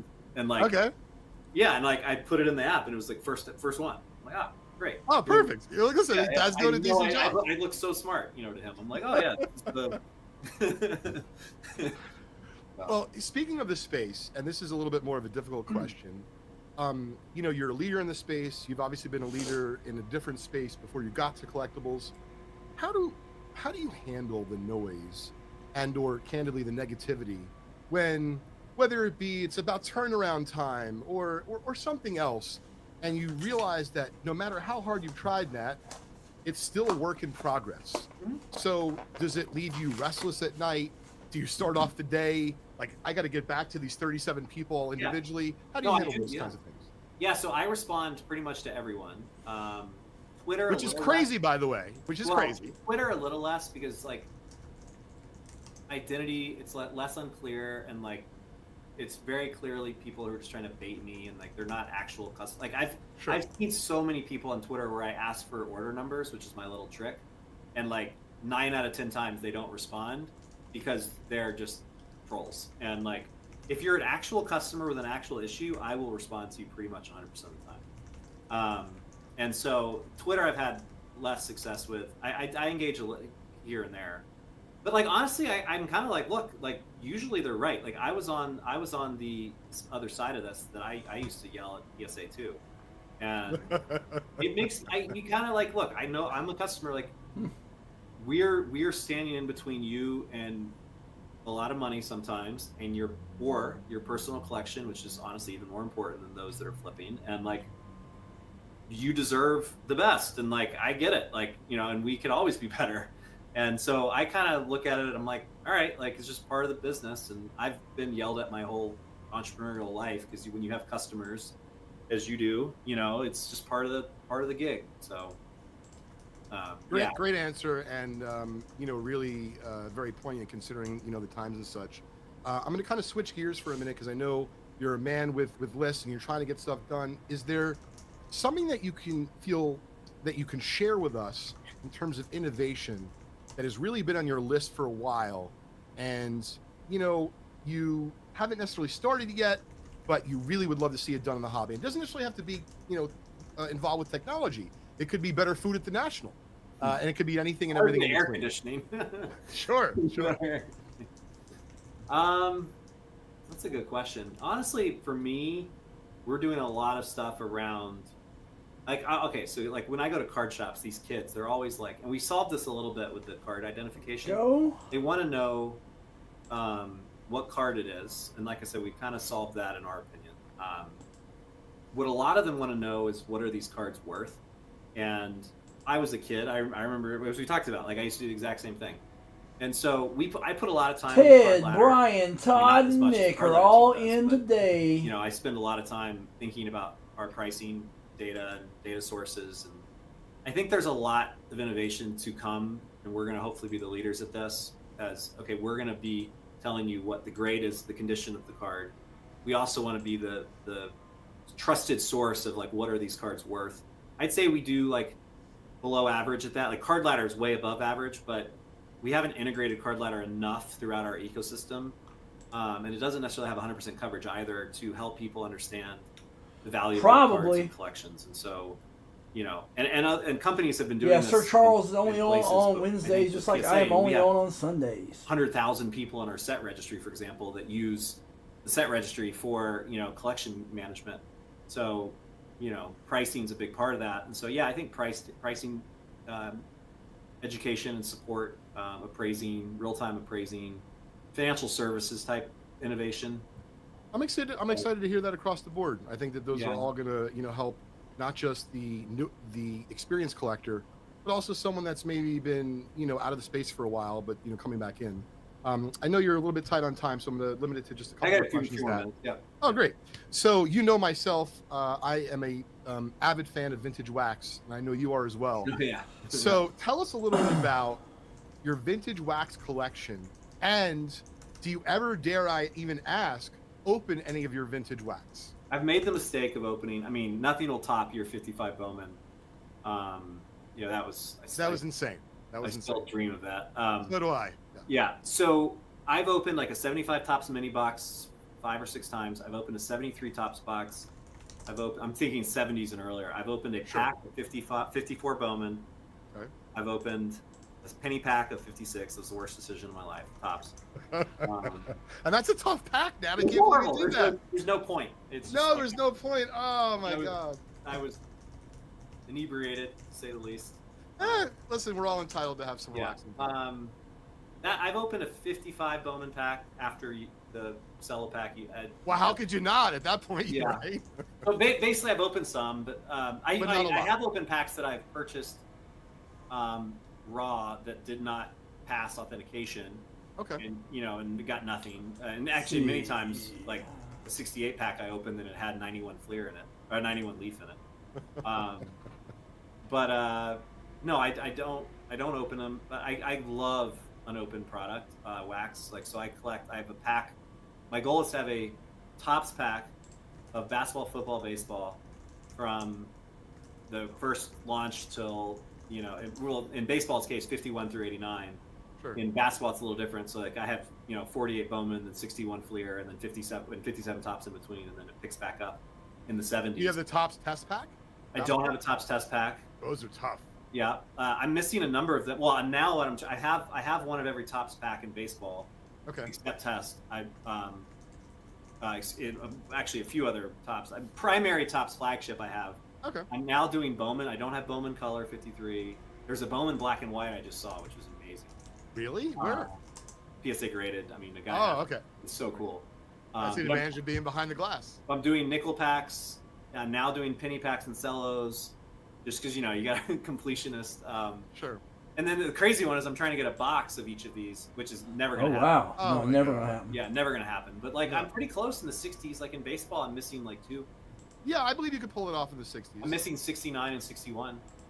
Well, like- listen, if you ever want to have some fun on IG and you want to go in the vintage direction, you'll drive everyone crazy by simply letting everyone know what you need for your run. Yeah. I think that would be super fun. Yeah, I mean, it's just, I just think it's so cool. No, that it's there's not time live. capsules And the fact that Oh, I listen, dream about absolutely. I dream about like a kid in the 50s going into a soda shop or and there being like a box of 53 Topps sitting on the counter with like 5. Like it's Yeah, just, it's 48 you got a- Bowman you got a basketball would be mouthful of near gum. impossible. Yeah. And like, as at the same time you're looking at your cards, you're like, did my buddy get Mickey? Did my buddy get Mickey? Well, it's just like it's like this romantic period of our country, like the Americana. Like it's not just cards. Like you have like soda shops, drive-in movie theaters, like Totally different the time. cars, Much more like, innocent. the Yeah. automobiles. Like it's just such a cool period of time. And trading cards are a part of it. But In yeah. a big way. In a big way.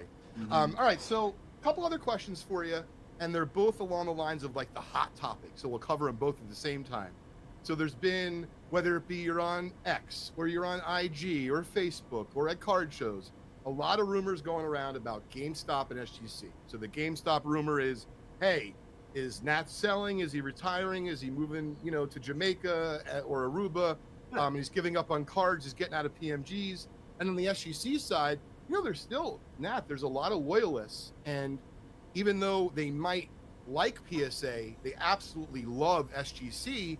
And whether it be because turnaround times have, albeit, been a little bit slower, or someone decided one night just to start a rumor, those are at least the two, big rumor mill things that I've been hearing. And I was curious if you could address those for the folks that are watching. Yeah, no, we're not selling to GameStop. That's a funny rumor.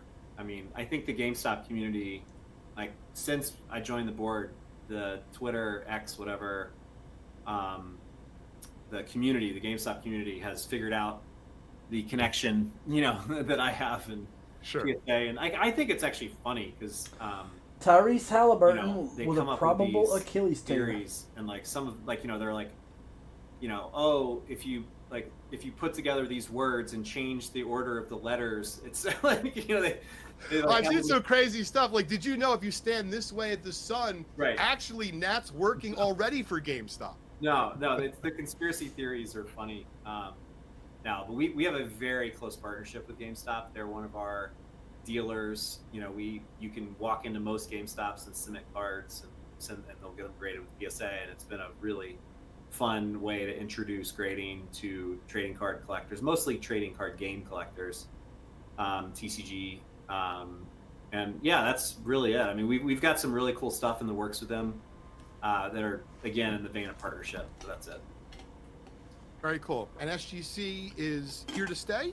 Yeah, SGC's here to stay. We're not, killing that brand at all. We love SGC. I mean, Yeah. especially for vintage, I would say. Like, I think, vintage collectors rightfully trust them almost as much as PSA when it comes to authentication and grading. What we have done is we have opened the PSA office. I can't put them down in South Florida. I have a near problem. them, actually, like right next to them. There are employees at SGC I'm that we've basically addicted given to an opportunity calories. to train and work under the PSA brand. We actually, when we bought SGC, we talked about this. We said one of the primary reasons we were so interested in them is that we respect their grading team. And so there are certain grading team members that, are being asked or have volunteered to, help with our demand, which has been very high compared to our capacity. SGC, though, still gets plenty of cards. We have made some changes to their dealer program.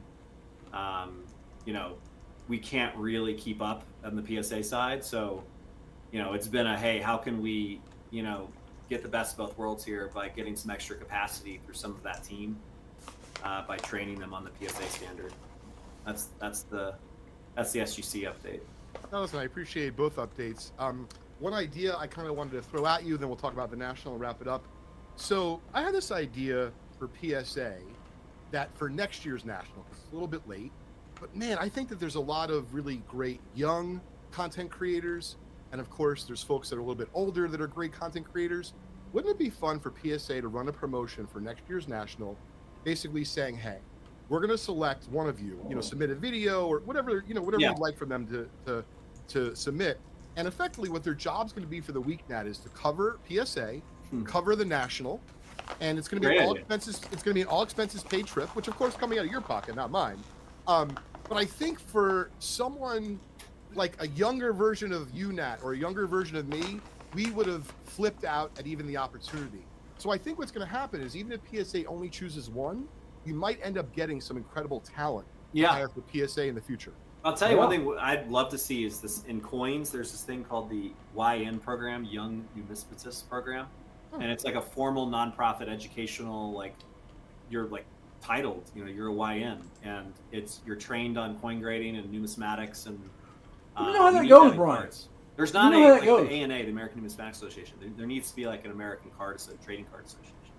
Well, listen, I think I couldn't agree with you more, and hopefully this time, maybe next year, we'll be talking about something like that. But with the national upcoming, and this will be my last question for you, Nat, it can be very overwhelming, even for someone like yourself. I've seen you at the national. You're obviously a kid in a candy store like myself. What is one or two pieces of sound advice you can offer a collector who's going there with a budget? They're going to get overwhelmed. They're going to see a lot. So should they bring their cards to grade, which obviously is a little self-serving for PSA? Should they buy the first grade card they see? Should they, have lists? What are one or two pieces of advice you'd offer for folks going to the national in just a couple weeks? Be patient. I think a lot of people tend to think that, dealers are good at this, of instilling urgency. Like at the end of the day, be patient. It's like a 5-day show. I'd say the first thing, go for more than one day. Go for more than a day, yeah. I would say build the relationships, meet dealers. I'm hesitant to say bring all your cards because I just worry about security. I mean, there's been some security things like the Dallas show. I would be careful there. I do think on grading, I am biased in this, but I do believe this. Shipping is scary, and so bringing cards not just for grading on site, but for take home. I used to do this before we bought the. It's I would go to the Westchester County show and White Plains show in New York and just give my orders to a PSA employee. It just makes me feel more secure about it, safe about it. Whichever grading company it is, I just think I just think it's a good opportunity to do in-person drop-offs. But bring cash. If you're going to buy things, I think dealers respond well to cash versus PayPal or something with fees. I also say prep. Go into a show with a plan. This is what I'm looking for. It just helps. Kind of organize your brain before you get there. Also, I found that some dealers, well, what are you looking for? You can be well, and you have a list. It helps to kind of, have that. Maybe even print it. You walk around and have your number on it. And also go to the stuff afterwards, the trade nights, the improv. That's actually the most fun, is the stuff after hours. It's a blast. And I don't know if you heard, but they're doing their first ever vintage trade night at this year's National. Vintage Yeah, like trade that's the kind of stuff night. I think probably has the most value. And like the dinners with collectors, like try and meet up with friends, go to, you know, that's the real fun part of the National. Agreed. It's pretty corporate in the main. Yeah, I would imagine. But I know that you're going to have a couple things in your want list, so we'll close with this. Are you hoping, or would you rather find a rare box that you want, or, because I know you're nuts about PMGs, or would you rather find a PMG you need for Oh, the boxes. Oh, The last three Nationals, I have found something wax related. So yeah, the first one, it was I'm gonna like kill his whole 71 damn Topps bag. boxes in series I didn't have. Then it was 56 nickel. I'm gonna and kill his whole 58 damn bag. baseball, and then, or that was last year. And the year before that, I'm trying to get it right, was 54 Topps box. So I like, remember that too. yeah, so like, but those are national. Like the Nationals, like the vintage stuff, like you and I are maybe the exception. But like most of these guys are in their like 60s, 70s, and like the Nationals where the shit goes down. Pardon my language. Like, It's Yeah. okay. we're not on Instagram like cutting deals on like 60s wax boxes. So No, that's what I mean. Nope. You're right. Like, this is the only place in the world where you're going to have an opportunity Yeah. to buy something that literally should be in the Smithsonian. yeah. Well, the PMGs, like that stuff, like I'd be shocked if there's one on a table. You know, that stuff doesn't. You know, that stuff is through the internet. And a lot of that stuff's in Asia. And, you know, the Nationals more for vintage, and for me. Yeah. All right. Well, we'll see what you come up with this year. Really I'm looking only there forward for 24 hours this year. So, Really? yeah, my son has a baseball tournament, so which I would rather be at than there. The Nationals is my next favorite thing. So. Very cool. Well, I'm glad to hear that you're going to be able to make both work. And I appreciate so much you joining me today on Trading Card Therapy, episode number 100, Nat. Yeah, thanks, Lee. Appreciate Talk to you soon. All right, gang, that is our Trading Card Therapy episode number 100. I'm extremely grateful for Nat taking the time out of his busy day to talk with not just myself, but really all of you, the collectors that are either watching this on YouTube or listening on Spotify or Apple. And you can see Nat really is one of us. He's very accessible. He loves the hobby. And I believe he's going to be at the helm of collectors and PSA for many years to come. And a lot of us should take great comfort in that. And so I wanted to just give a little bit of a preview for episode number 101, which of course will come out in about a week or so on our Just Collect YouTube channel. And episode number 101 is going to be very special of Trading Card Therapy. We're going to take a clip of each of our last 25 episodes. That was when we had a guest on each of our last 25 episodes. And we're going to try to take something that is enjoyable or interesting or even riveting from the last 25 episodes. We're going to piece that together into a super fun episode number 101. So if you enjoyed today's episode and you like hobby content, please subscribe to our Just Collect YouTube channel and give this video a like. Hopefully I'll see all of you folks real soon. Thanks so much.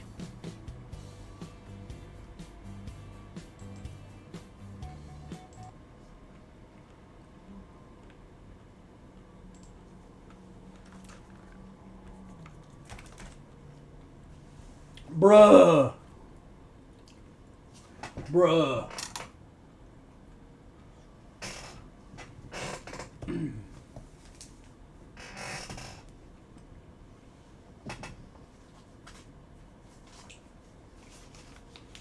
4 left in my 150.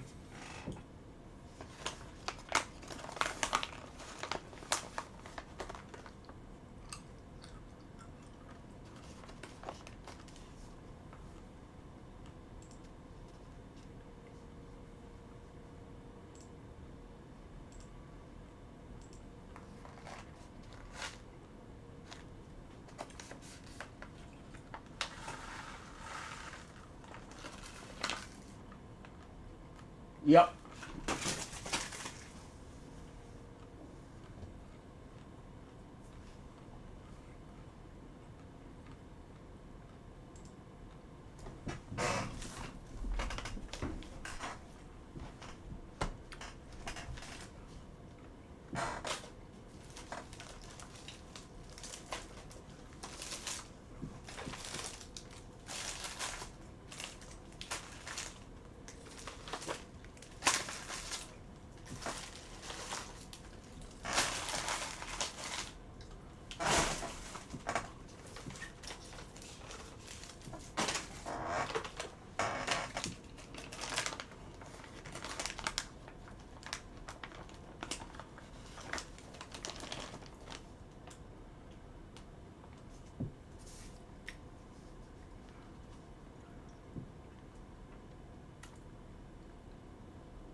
We're going to do a well-deserved gummy. You didn't get any Gummy Gilmore tonight. Oh, I'm a gummy bear. Yes, I'm a gummy bear. Oh, I'm a yummy, yummy.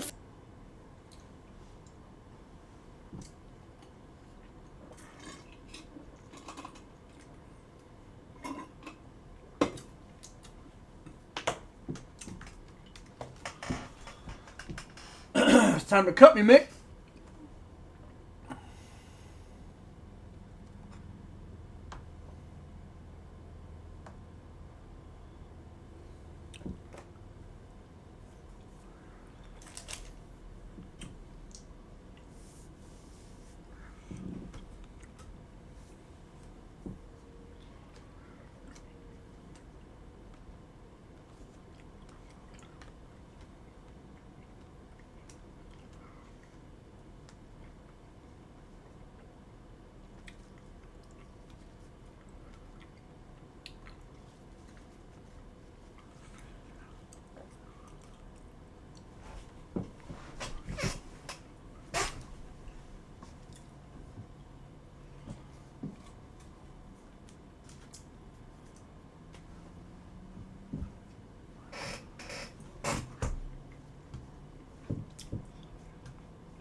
Heh.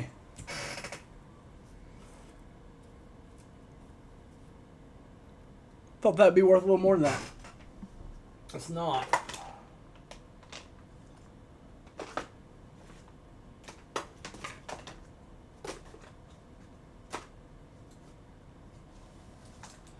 Next 150 is going to get a free 89 pack. Next 150 is going to get a free 89 pack.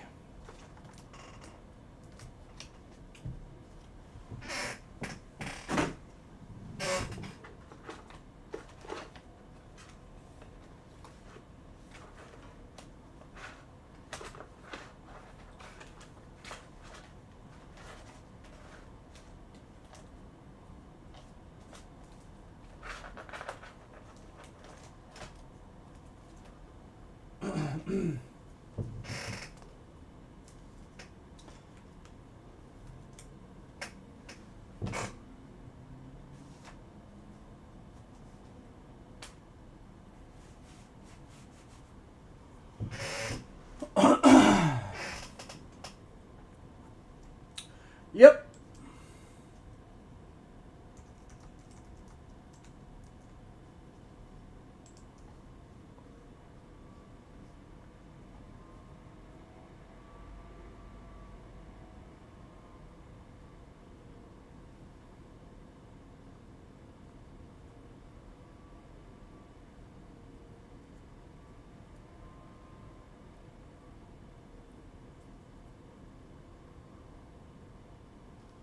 Egg Charles Perry.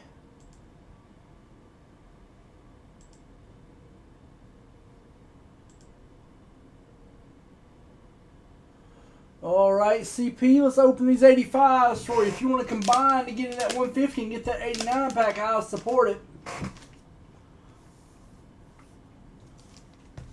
Let's pull some Warren G. Or Warren M. Warren M.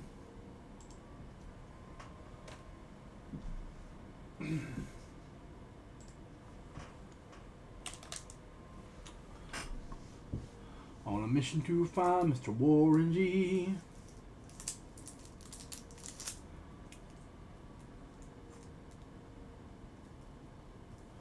Joe Montana on the back of this one.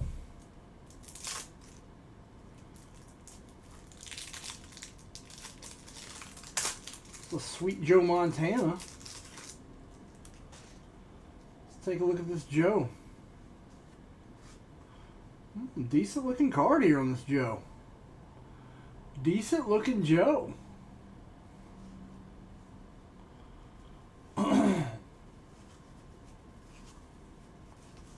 Oh, NFL passing leaders. Dan Marino, Joe Montana.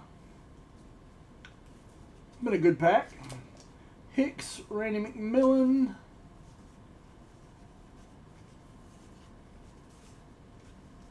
That was a good pack.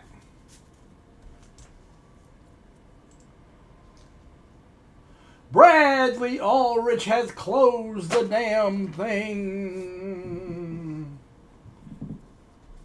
Bradley Ulrich has closed us out.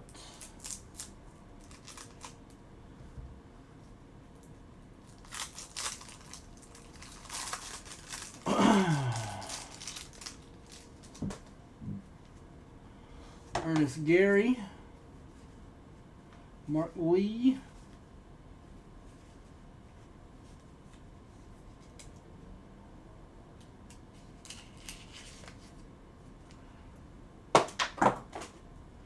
Roger Craig, nice looking Phil Simms here. Nice Phil Simms. And a Roger Craig. Hey, buddy, in the cone of shame. Let's see what Brad got. Brad took 4 VB South rip packs. There we go, Brad. See how many we got of those left. 37 rip packs left. Guys, we sold 13 of those today. What a move. What a move on those. What a move on those. What a move. What a move.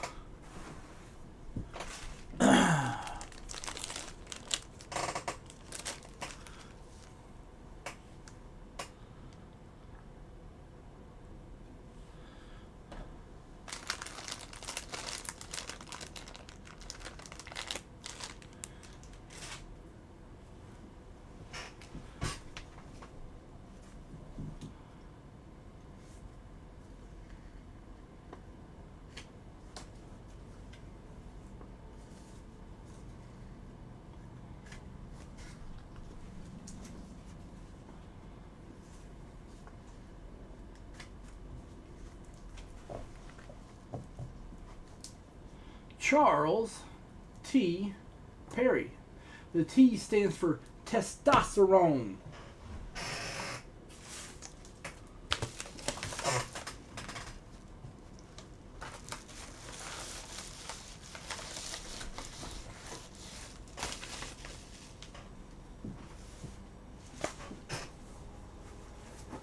No. No. Stop that.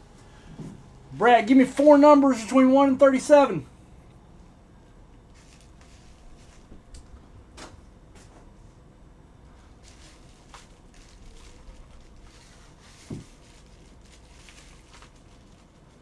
One 8 6 5 2. Charles Perry.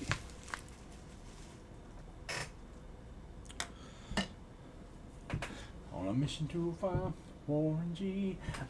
Take a look, maybe. Like 85 is so tough.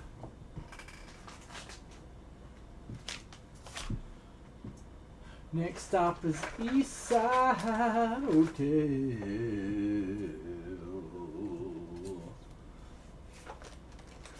Next stop is Eastside Hotel.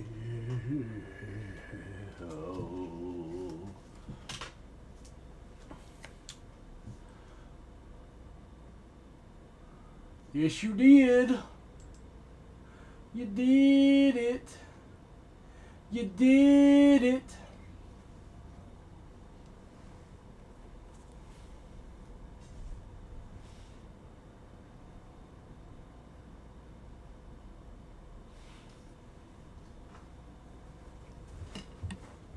Stop it. You heard me. Stop it.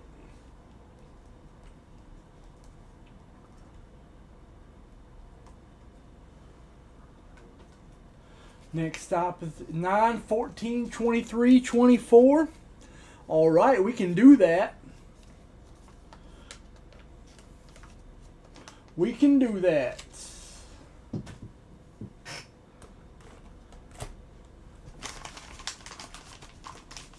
Two, three, 4, 5, 6, 7, 8, 9. It's the bottom one. Let me go get another stack of these.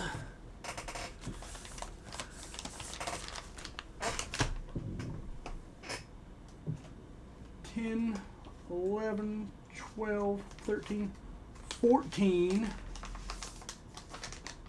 15, 16, 17, 18.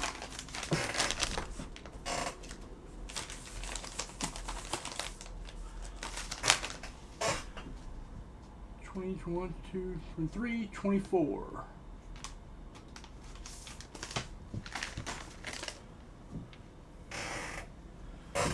All right, here we go. Here we go. Here we go. Start here. Start with a slab.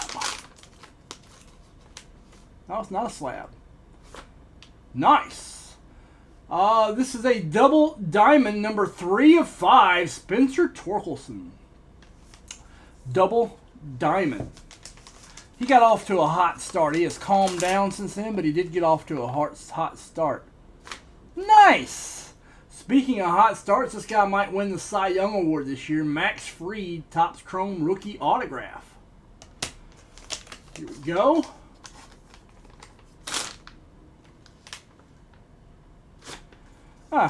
Floor card. Jackson Holiday refractor in a 9. Floor card. Go. We got here. Best performers. Oh, this is a good card, actually. This is a sneaky good card. Best performers, Mike Piazza. This is numbered to 100. Back when numbered to 100 counted. This is a really good card. Mike Piazza, best performers. Bowman's best insert, 98. That's a great card. There we go. No vintage in there for you. But you got some set breaks. We will see how it shakes out with the set breaks, Brad. 18653.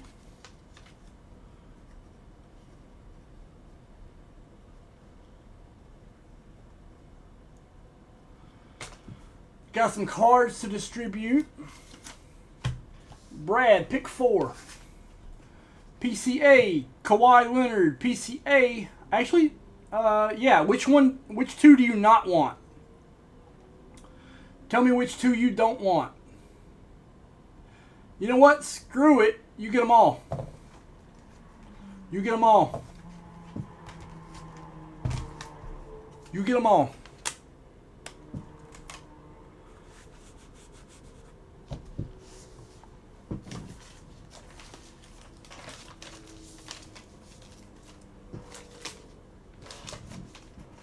Boop.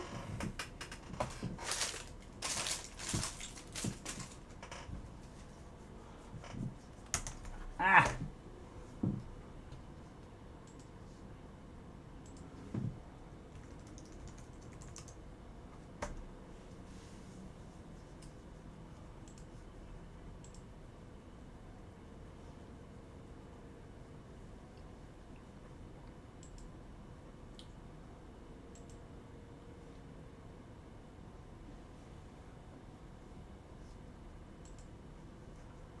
All right, let me get these numbers ready for this random.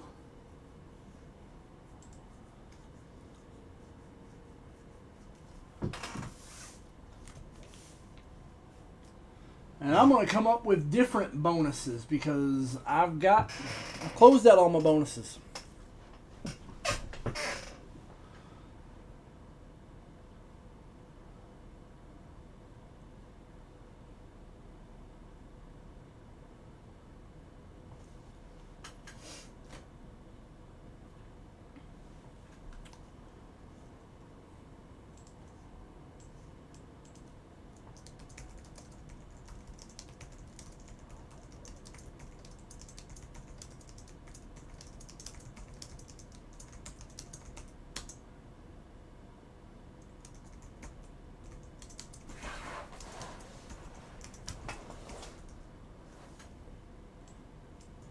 Duck race time.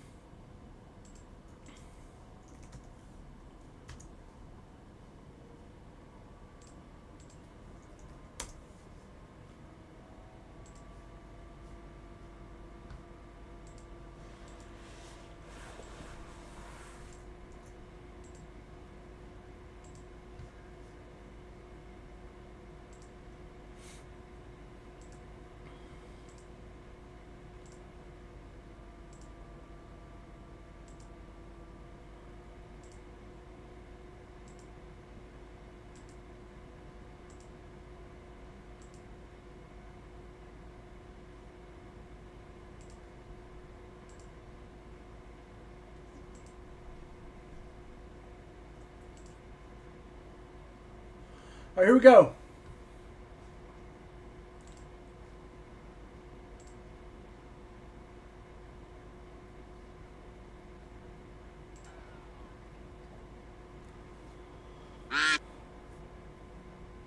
Everybody wins. Everybody wins in this. Just some win bigger.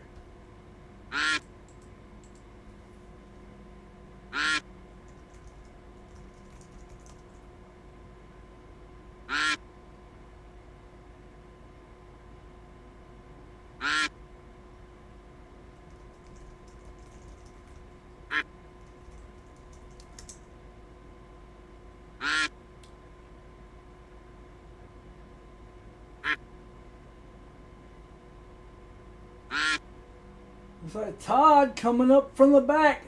Giggity.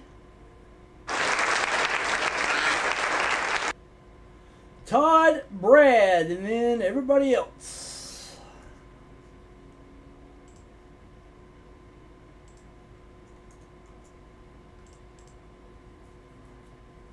Let me put this in the system.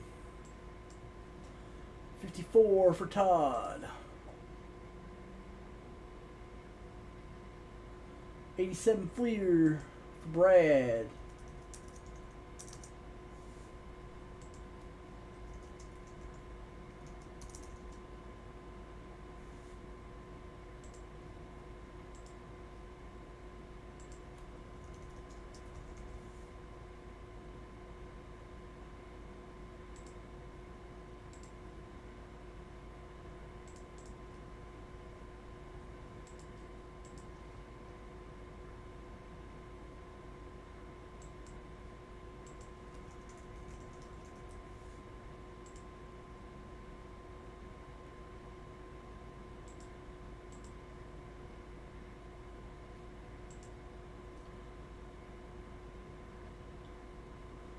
Go.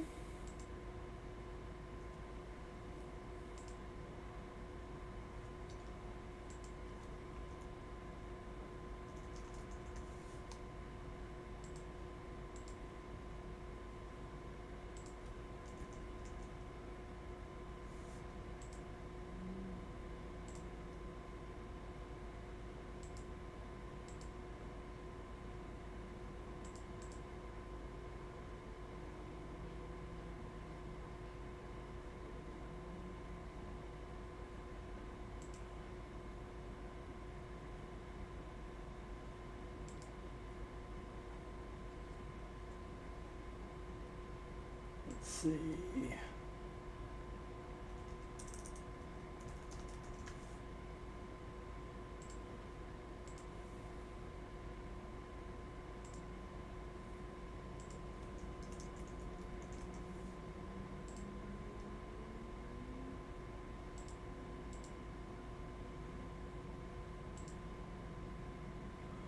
All right, that's in.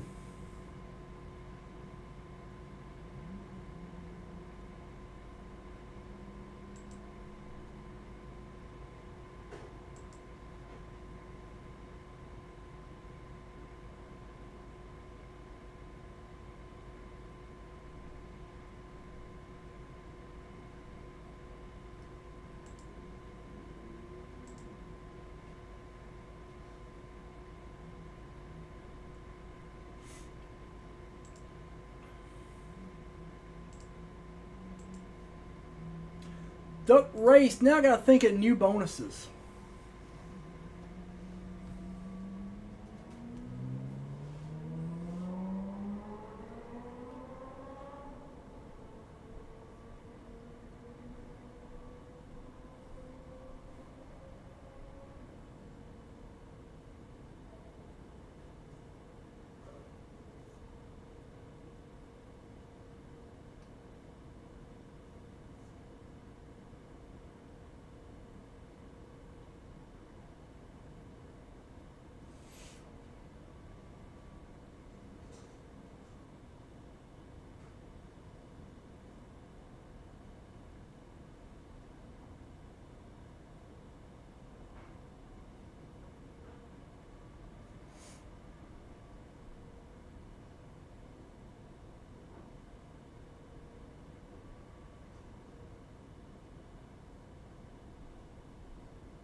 Buy one, get five free.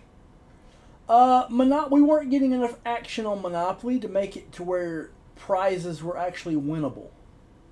Monopoly really sucks with 20 spins. Like, it's impossible to win Monopoly with 20 spins.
Switching hats. All-star hats.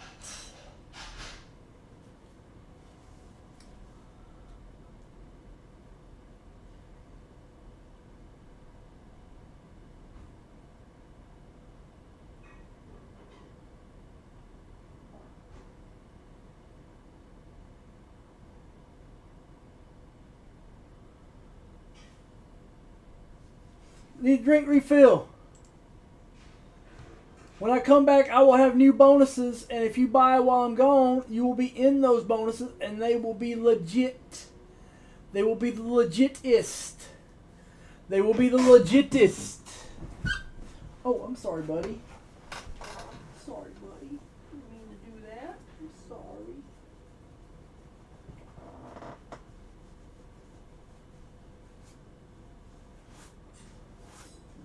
You having a bad day? Oh.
Thank you, Nightbot.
All right.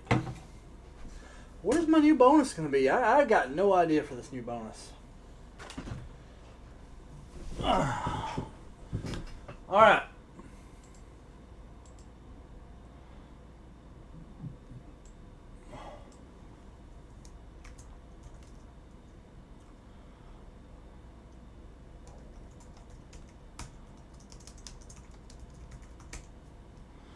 $250 mega eggs with big prizes. Why the hell not? $250 mega eggs. They gonna be big and bad.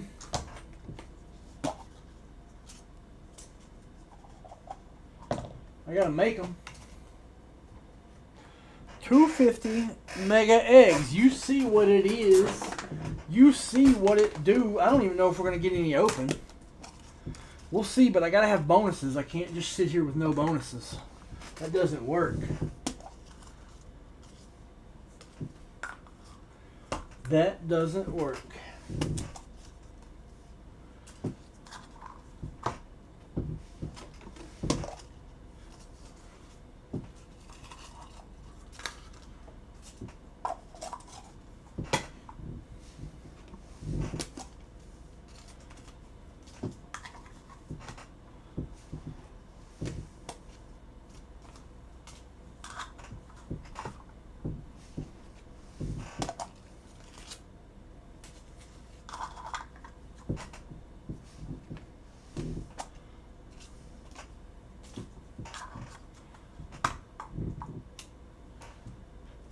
Alright, one of these eggs is going to have a VB South repack in it.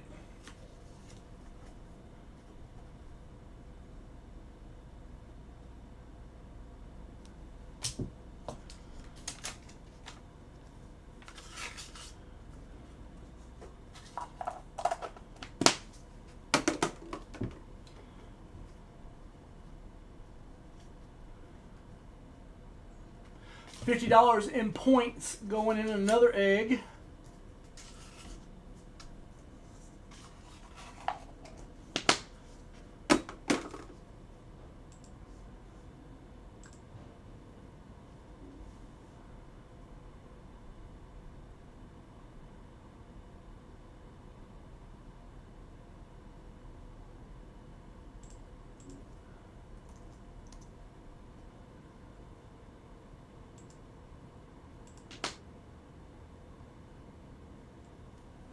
I'm going to put a 56 top spot.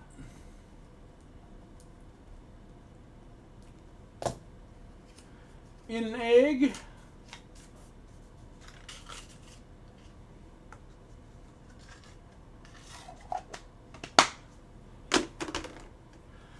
We're going to put 87 Fleer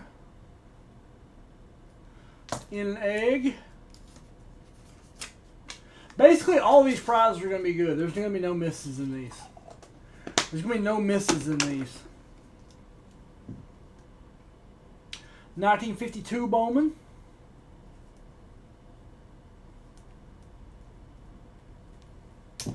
'52 Bowman spot on the board.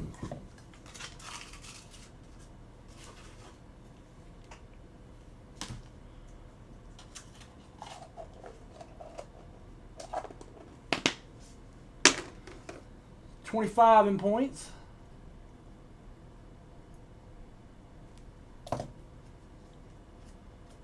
Rest of them are going to be 25 in points. So you know exactly what's in these eggs.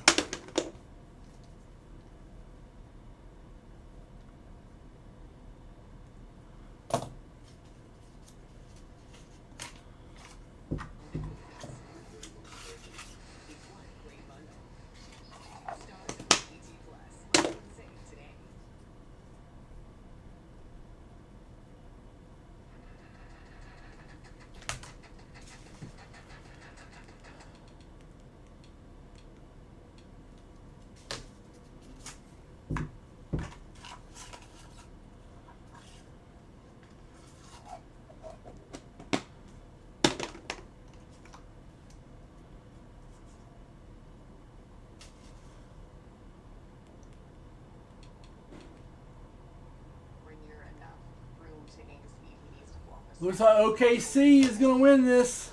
Comes with the idea to build him a rocket-powered motorcycle. He replaces the motorcycles.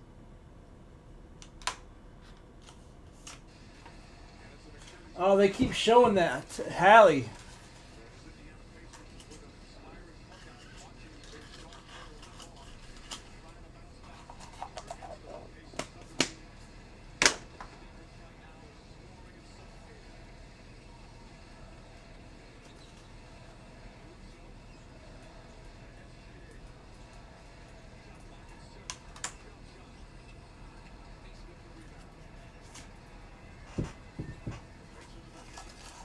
This game is definitely not over.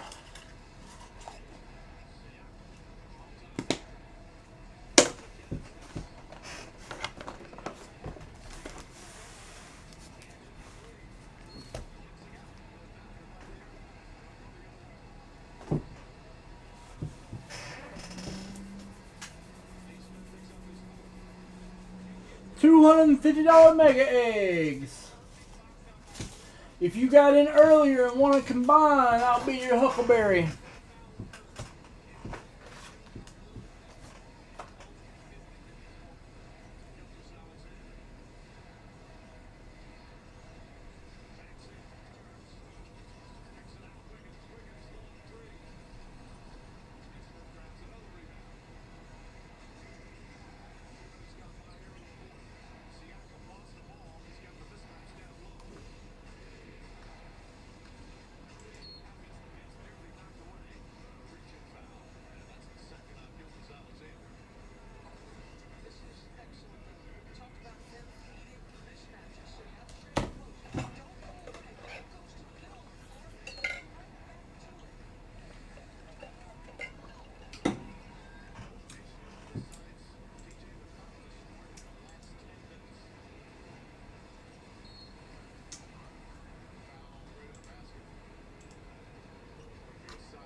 You think it's over?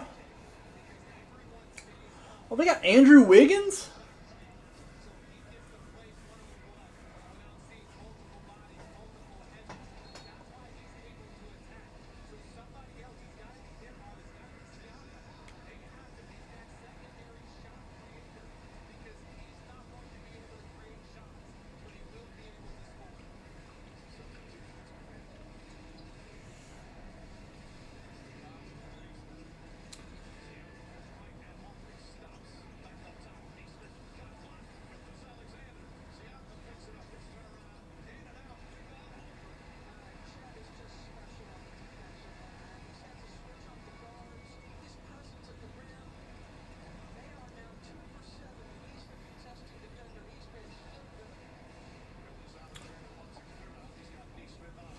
This is a big gap.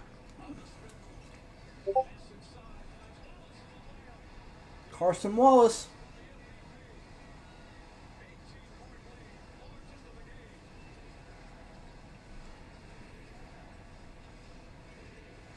Yeah, they're up 18 with 10 minutes.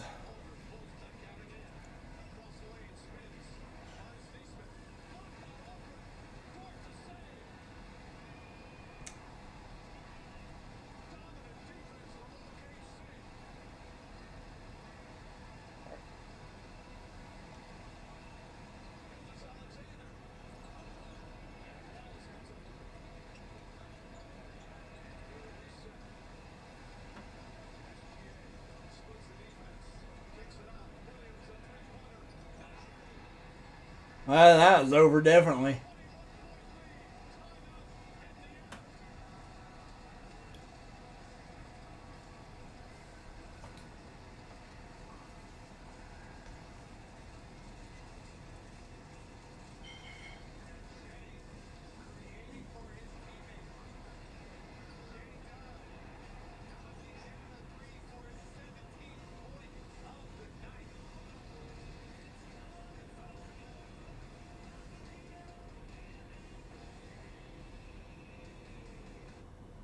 The beach. To Corona, she isn't just a place. She is an element. And with salt and spray, she shoves us relentlessly into the present.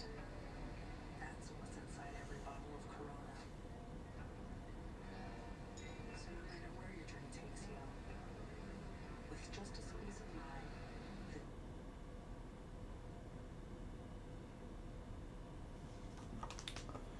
I don't know why my DirecTV app like closes.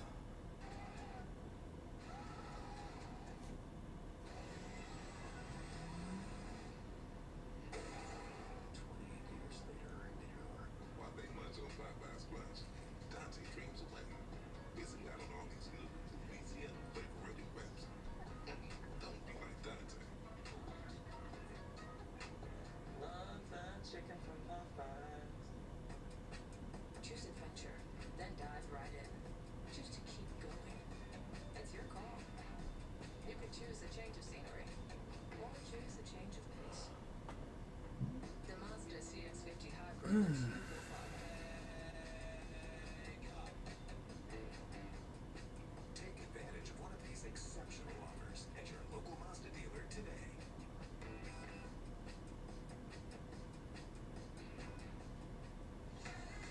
It's Verizon's Summer Bundle.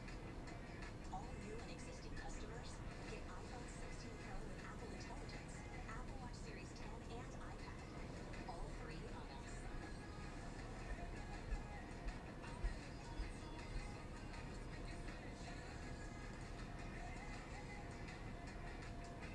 Get all three on any plan. That's up to $2,000 in value for a limited time. Only on Verizon. With Amiga Home Insurance, it's not 250 eggs. it's easy. What you gonna do about these eggs, Charlie Murphy? We look after what matters most to you, together. Get your quote today. Propel Fitness Water with Gatorade electrolytes, zero sugar, and hydrates. Propel hydrates better than water to help you get the most out of your workout and get back to your best self. What propels you? Propel with Gatorade electrolytes. Hi, I'm Jimmy Kimmel, host of Who Wants to Be a Millionaire, and I have a favor to ask. Please don't watch the season premiere. Something bad happened, and I don't want to draw attention to it, so please trust me on this. Watch something else. Matt Damon on Millionaire, July 23rd on ABC. Special player. He's had his struggles at times in the finals offensively, but not defensively. Guard the toughest guy to guard tonight. Yep, come over and help after stopping one guy. Yes, keep another elite scorer in front. Make him a passer instead. And Shea's gonna end up with a block on this play. But Shannon Holmgren is doing some work defensively.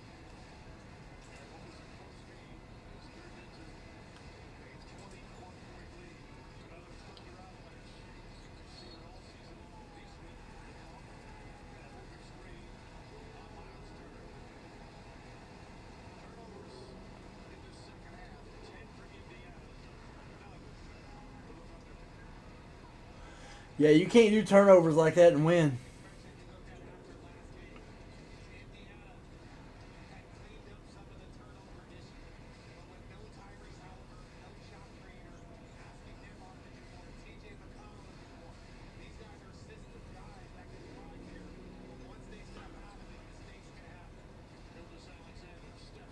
That was a travel.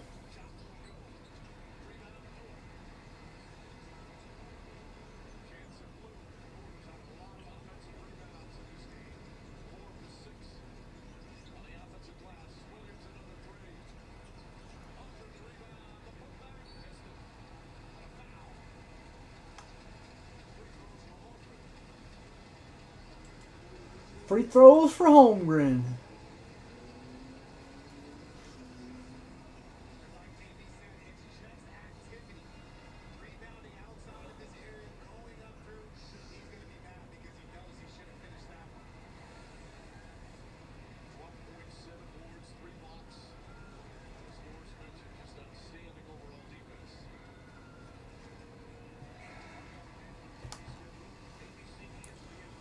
$2.50 eggs.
I think I'm going to get me a new streaming stick.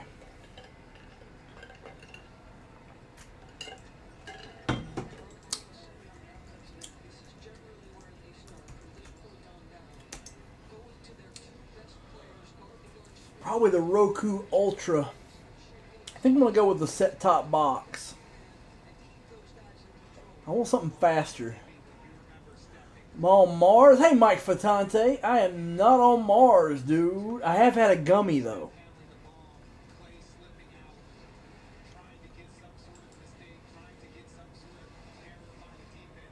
Are you having trouble hearing me? Is that why you're asking? Does it sound like it's echoing? Well, I got the right mic selected.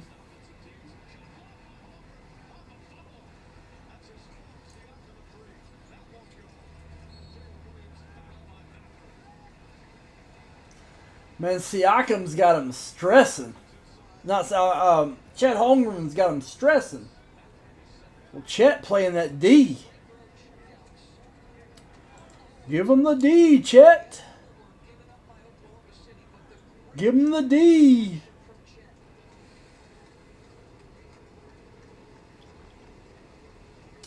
Mike Fatante.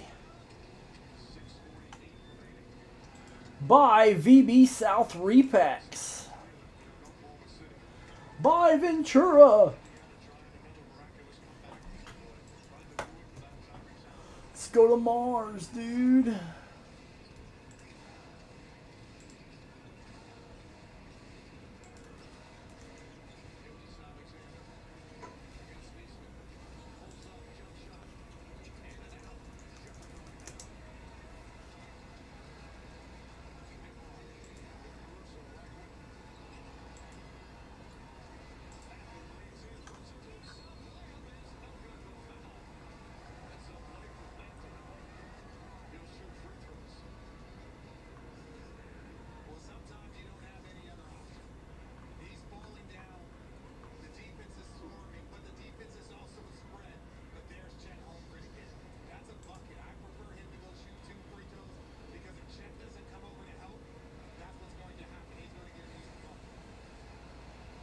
Go.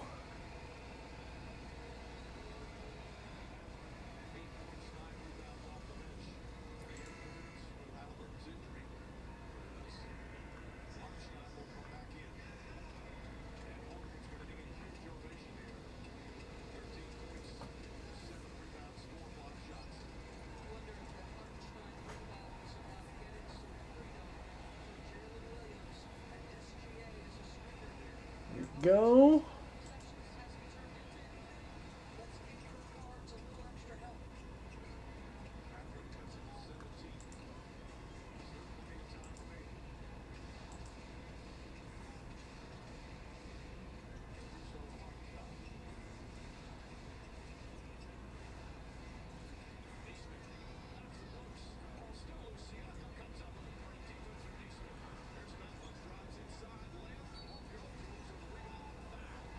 Slap? No way that wouldn't travel. Do they not call that anymore?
Get off the floor. You're one of the biggest men on the court, Luchansdort. Get off the floor.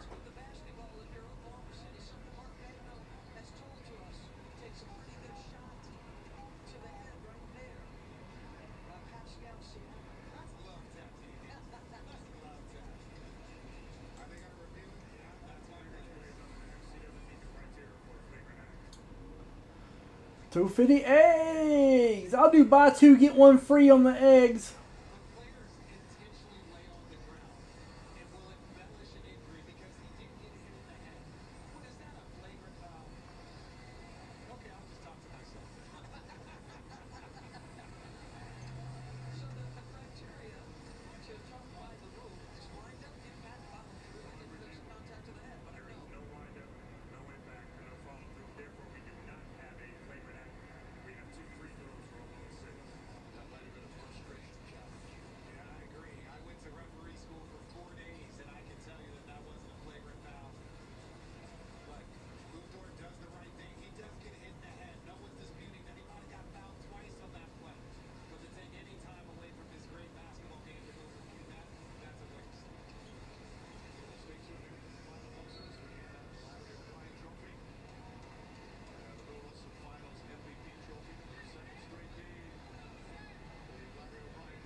We go.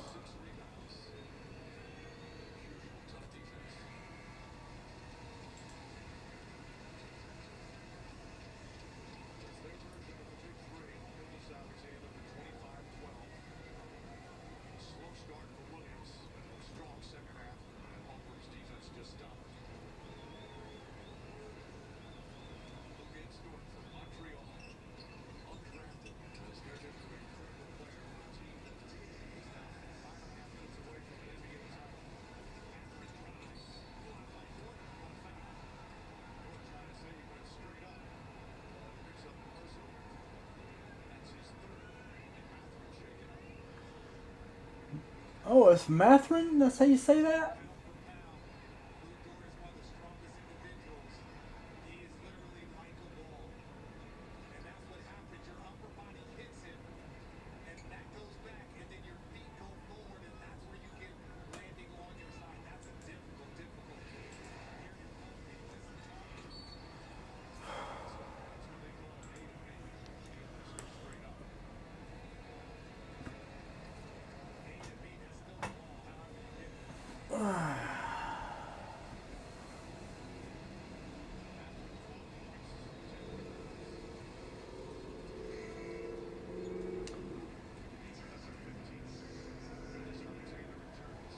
Go to Mars, dude.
So his name is Benedict Matherin. I've been saying Marthuin. It's Matherin. Okay.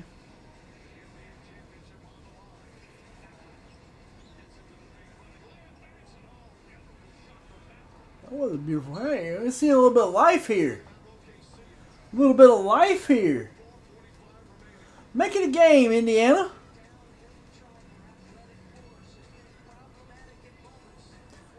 Let's see some of that pride, Indiana. Go get Caitlin Clark. Drop some buckets. Get Caitlin Clark. Subway's footballs are packed with protein, like the ultimate BNT or the all-pro sweet onion chicken teriyaki with 58 grams of protein. And now Subway MVP Rewards members can buy any footlong in the app and get another for just $1. Fuel it now in the Subway app. Gatorade has the #1 proven electrolyte blend designed to hydrate better than water. Made to rehydrate, replenish, and refuel. So you can lose more sweat and breathe. Gatorade. Is it in you? Today I asked my mom to watch the kids so I could go to Kohl's.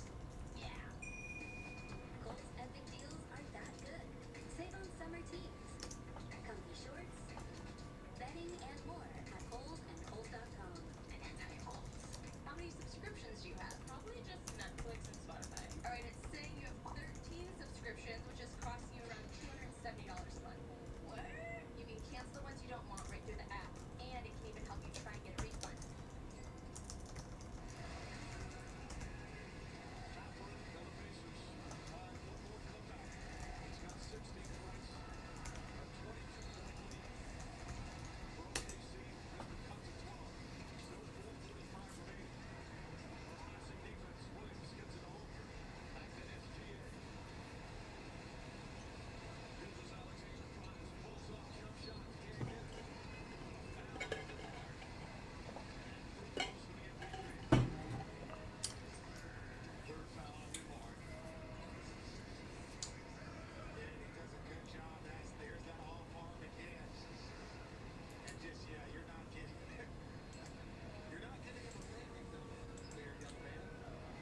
Let's get some of these eggs. These 250 eggs.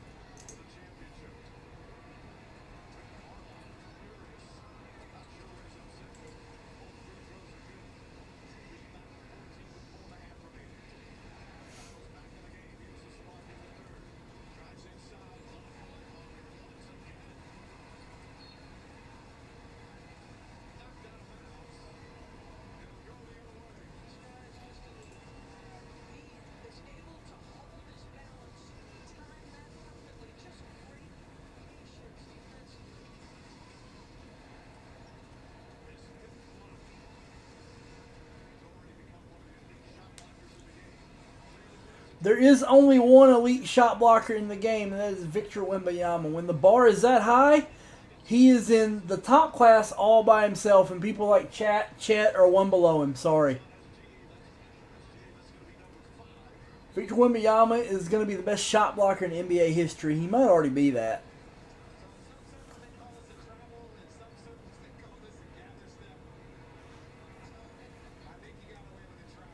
He has a travel.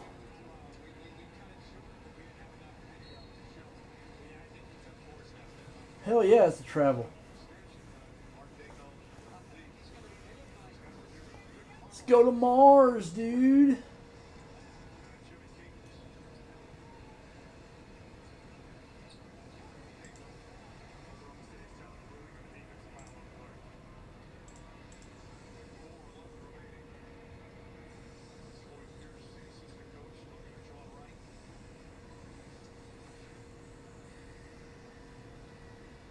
There's your third step.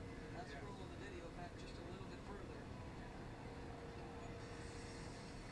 Let's see, is it Shay's hand? One. Oh, Right? that's long. Yeah, there's not much there. What about the travel, though? One, two. There's a they call it a gather, DB. Couple in the gather. DB should see that. Are you There's sure? the gather. Yeah. Yeah, there's the gather. And then there's this three-step button. It's only in the NBA.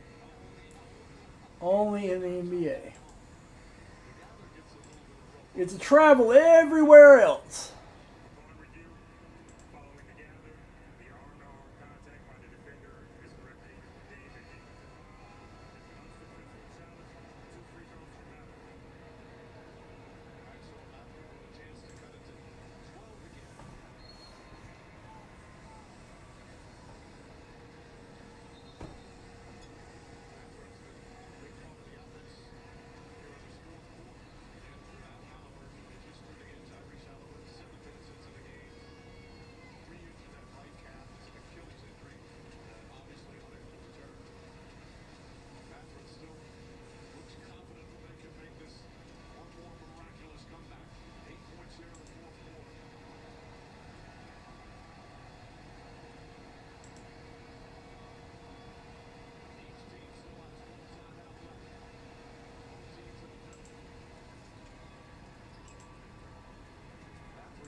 You got an inbound cleanly. They are pushing up in pressure.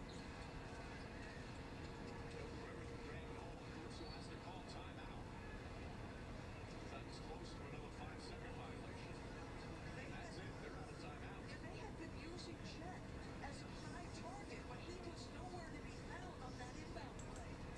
Well, that's what they did the play before. They screened. He slipped out. Now you have a top, like you said, a high target. But this is the first time there's been a tremendous amount of pressure. They've been doing this for 48 minutes. Chet's got to make himself available a lot sooner. He started jogging down the other end, understanding you would have been the release Go. twice on these inbounds. 10:36. Be right back. One sec.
There we go. 2 minutes left.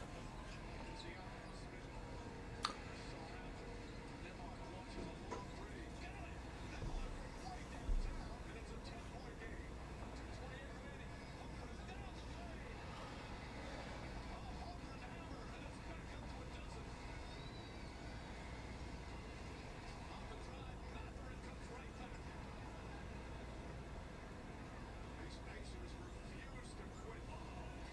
Guys in, Chet is drifting out past the half-court line. Williams trying to get away. He throws it to SGA. 2 minutes remaining. OKC close to a tie.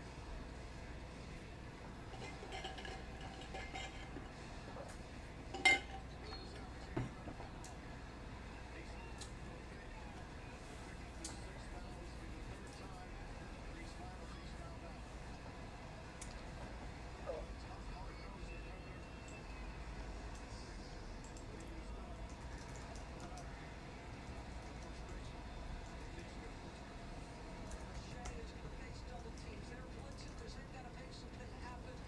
Obviously, Smith has been prone to some foul trouble in this series and in this season this year. Williams Alexander, 27 points, 12 assists. He has put up playoff numbers.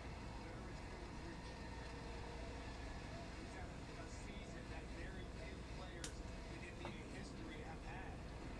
Look at from start to finish. Multi-time all-first team, all-NBA, leading the league in scoring. He just has We go.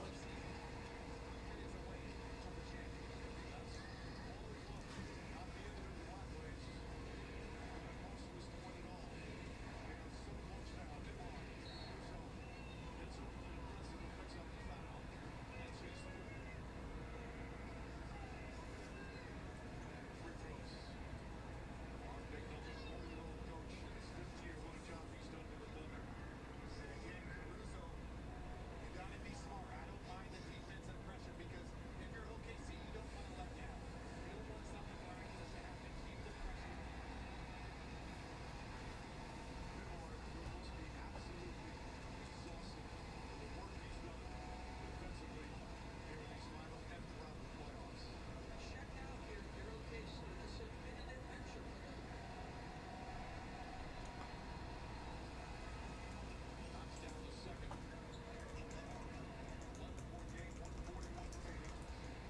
Thunder just need to be smart here to finish this off. Siakam fouls the MVP. Taylor Williams on the drive and foul. 1:26 remaining. Now the fans can sense it. They're ready to celebrate.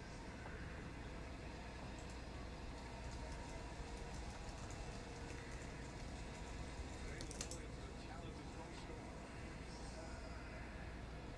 That 40-point masterpiece in Game 5 to put the Thunder up 3-2 here in these finals. 18 points, 4 assists, 4 rebounds. There's the architect of it all, Sam Presti, team drafted Williams number 12 on the season left. Initially, he was expected to be a late-round draft pick. Bounced into the lottery with one find from Sam Presti.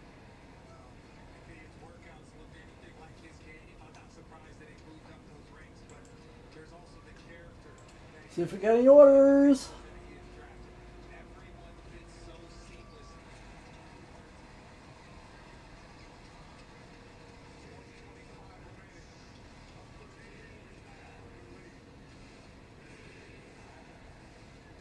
Indiana hoping for a miracle. Dort reaches in, comes up with another steal. 22nd turnover for Indiana. Now Williams out to the ceiling.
Yeah, OKC is going to close this.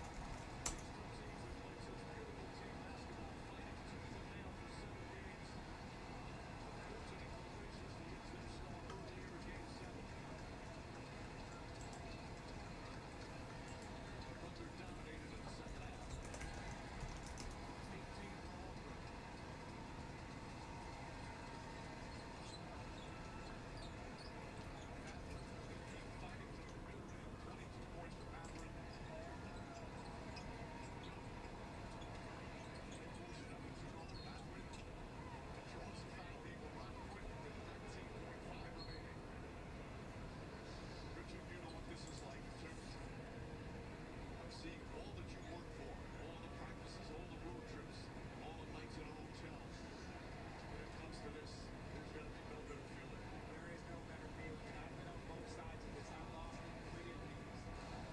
What makes you win is all of the work, all of the time, all of the struggle, and makes it worth it. Boy, the emotion on both sides is very real.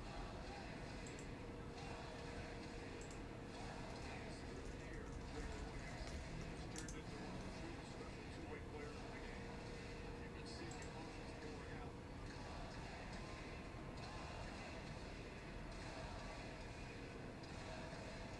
He arrived here in 2008. And this city, this fan base, this community has embraced him from day one. Shut the lights off. I don't want it on.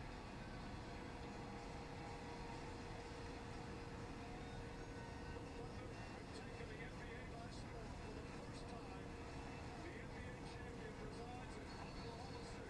A storybook season is complete. Yep, ball game.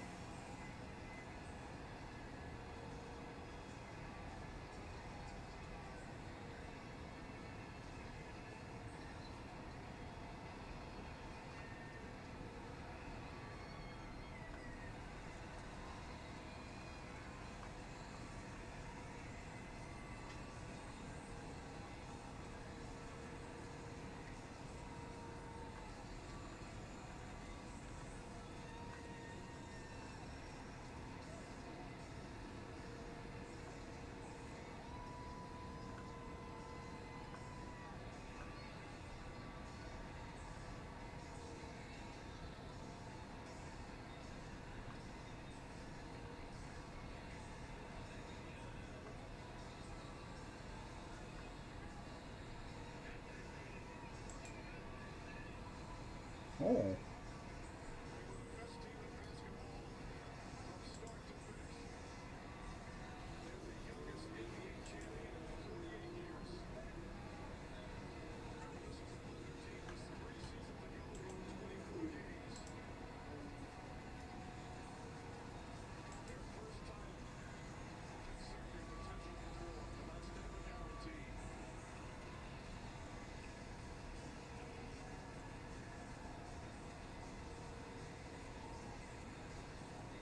They may have been the favorites,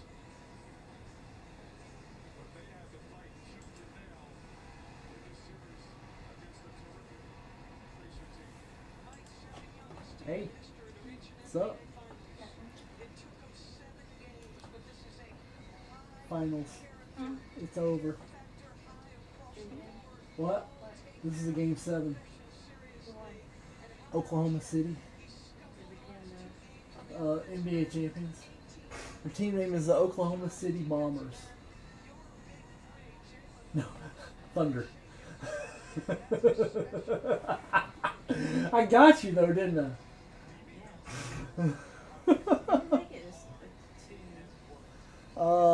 They're the old Seattle Supersonics.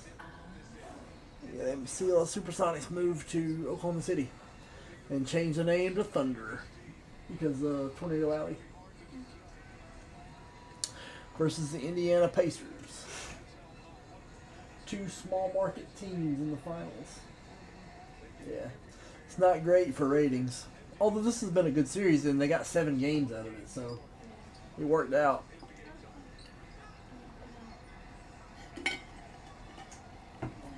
Not bad. Love you. Yeah, she'll come back here when she's ready. Yeah. We heard an awful lot about small markets, Mike. Ratings, etc. Yeah. This has been an absolute privilege of a series to be involved Boobs. with all of these Yes, sir, Ted. parts and saw these coaches coach a great series. Richard, Mike, what an absolute privilege. For anybody, any basketball fan that loves great team basketball, hard-working defense, these two teams make you remember why you fell in love with the game. Right now, let's go to Lisa Saunders. Thank you, Mike Shea. This is what you dreamt about the time you were a little kid, becoming an NBA champion. Just tell us what's going through your mind right now. Doesn't feel real. So many hours, so many moments, so many emotions, so many nights of this, too many nights of It's crazy to know that we're all here, but this group worked for it. This group put in the hours, and we deserve this. I want to ask you about this game when Tyrese Halliburton went down. They kept fighting, and initially it looked like you guys were the one that had the letdown. Just how were you able to get things back on track once you came out of the locker room? That's when you took over the game in the third quarter. Yeah, we had 24 minutes to go get it. 24 minutes to finish our season. It was either going to be bad or it was going to be pretty. And we did everything we could. Shaq's defense, here it comes now. Shaq's defense at the rim. Just what impact did that have on this game? Yeah, he affects the game at a high level every night. Tonight was no different. He was everywhere, blocking shots, rotating, switching on guards. It was amazing. There's so much more room to grow. We saw you celebrating with your wife, with your family. What do you think you remember most about this game 7? The fun I had tonight. The moment was amazing. The fans were amazing. And it was so much fun. Exactly what I expected. Congratulations to you. I'll see you up on stage in a little bit. Mike. Lisa. Another great team effort for us. Just Chet Holmgren. He's had limited experience because of injuries. He fractured his hip, missed 39 games. Richard, he showed up in a big way. Big time bounce back. They've been battling all night long, and Chet, he showed up. He is a unicorn. He does things that no other player in this league can do. And he showed it tonight. Defensively moving, moving the ball, making all the right plays. Congratulations to Chet Holmgren. You're a champion. $250 eggs. The Thunder with the NBA title. They're eggs, sir.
Yeah, sure.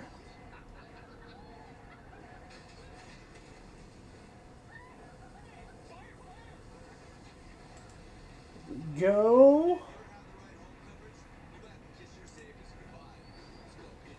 See if anybody else got in. Not quite yet. These 250 eggs are stacked. I'll do buy two, get one free.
go. It's 11 o'clock.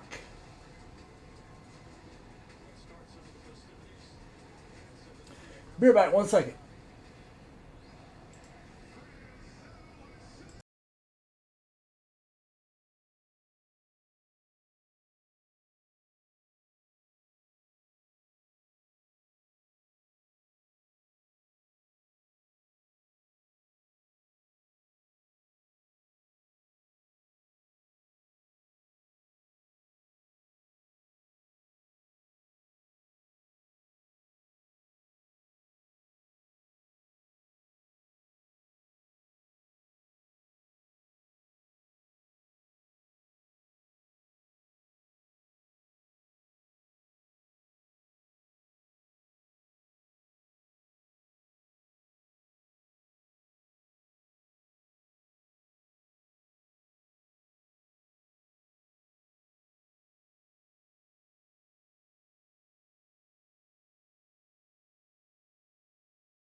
All right, Ted Halson got in. Thank you very much, Ted.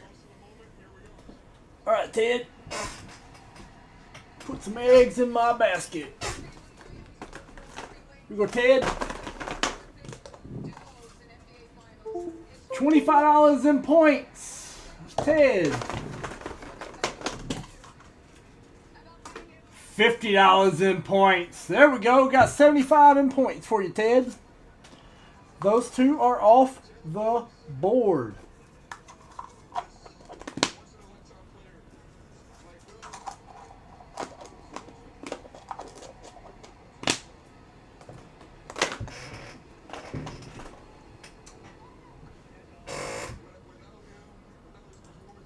Ted, give me 4 numbers through 37.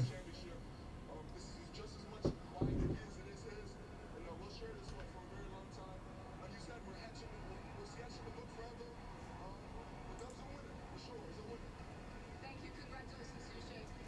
Go.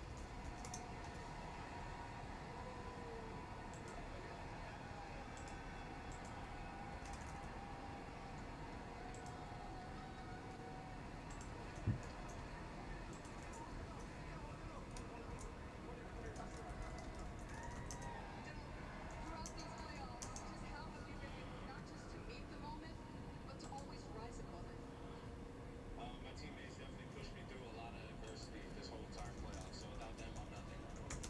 You told us that it was your father who said to you, you can't ask for permission. Go. Champion, what do those, or to be great, you can't ask for permission to be great. What do those words now mean to you as you stand here as an NBA champion? I mean, I feel pretty great.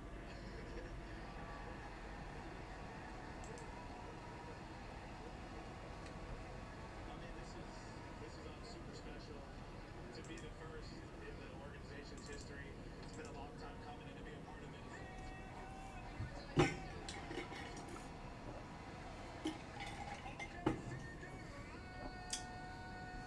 Gotcha, Ted. 3, 6, 12, 33. 3.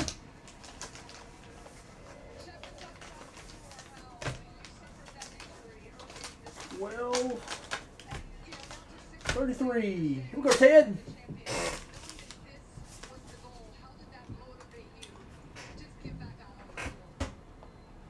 been through so much personally this year. Not only him, but other things playing too. I'm proud of these guys for holding it down while I'm down. Nice. Good prospect here. Marco Vargas. Orange Shimmer. PSA 10, number to 25. Good prospect there. Ted. Oh. Boom! 1961 Topps Roberto Clemente. We'll show you a pic of that. Go. Oh, nice. No, this is from Immaculate. This is a 1/1 autograph bat printing plate, Jim Rice. Go, last one. There we go. Select Pulisic in a 9. Sucker player. Soccer.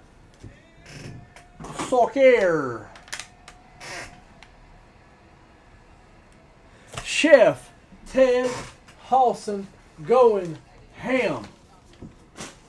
From going undrafted, being in the big league, to now being a two-time NBA champion. Just how would two-time NBA champion?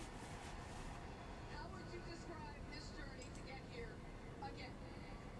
Yeah, it's been unpredictable. There's been a lot of ups and downs. I've found success, failures, all that stuff in the way. I've had people that supported me. My mom and dad, my sisters, my brother-in-law, my fiance.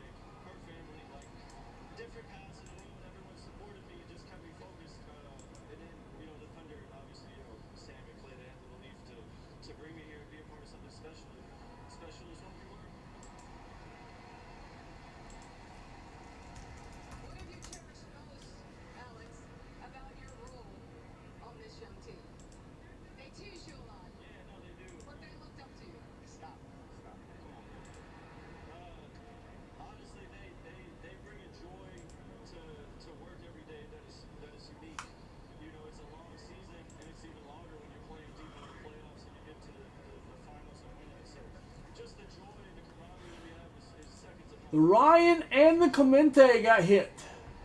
Congratulations to y'all.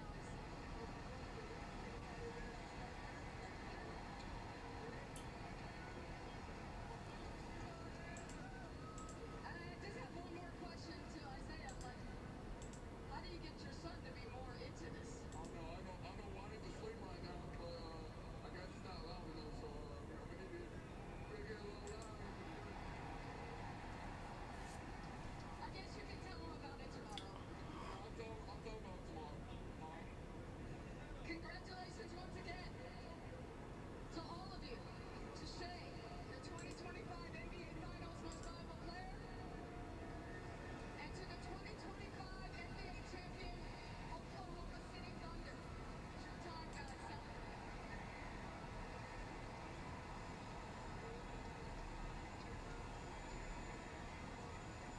Mike, back to you. All right, Lisa.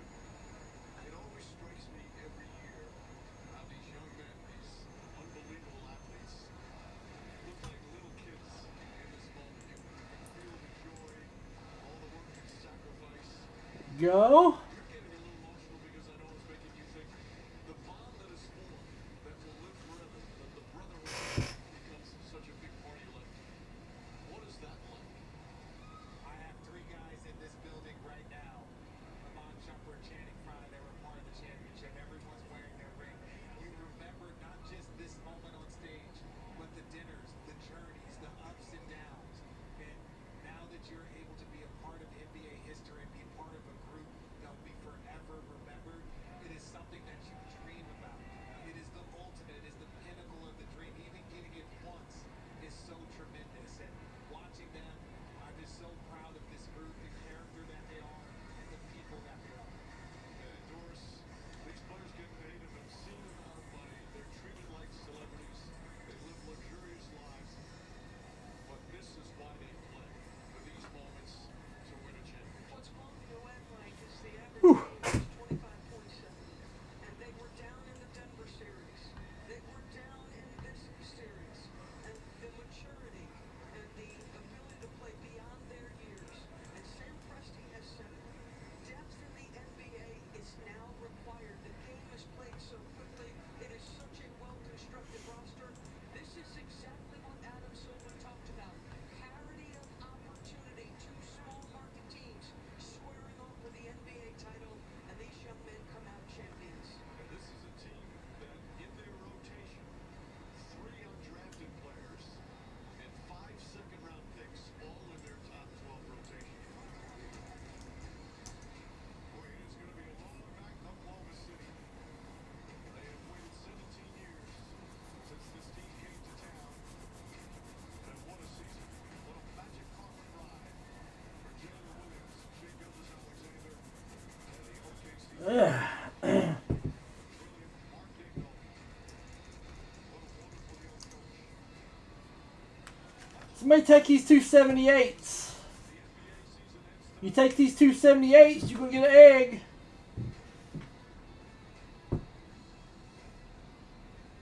You can use points to take them. Mr. President.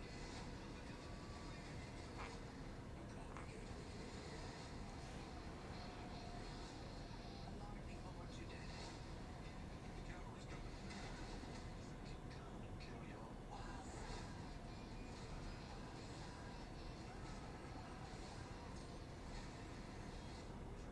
There is no backup.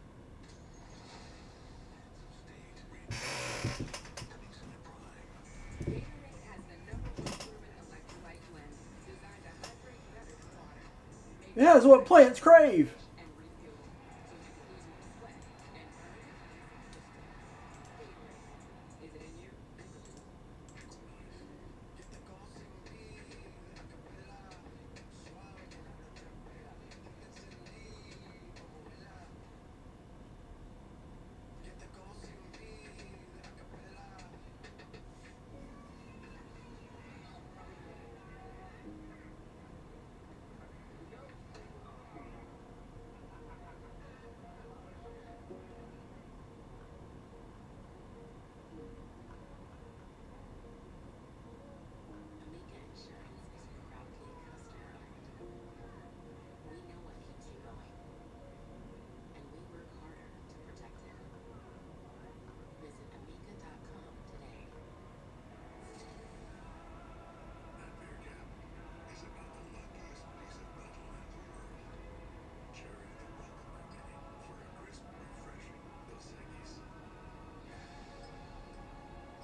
Happy 49th birthday to Carlos Lee.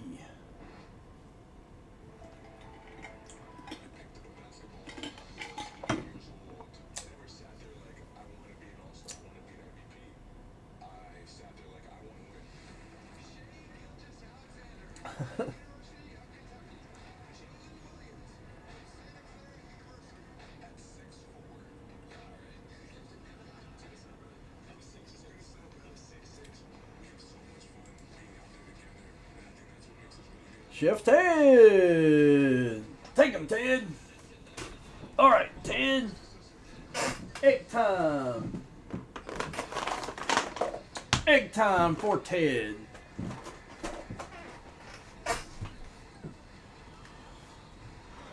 Chef Ted Halson. Let's see what we can get in the egg first.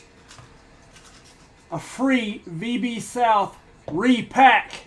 Hell yeah, Ted. Ted, give me a number 1 through 34. Hell yeah, Ted.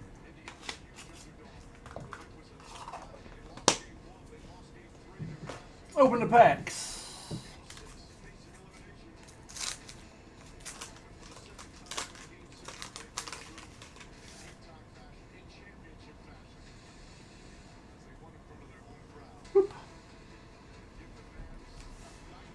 Mike Williams.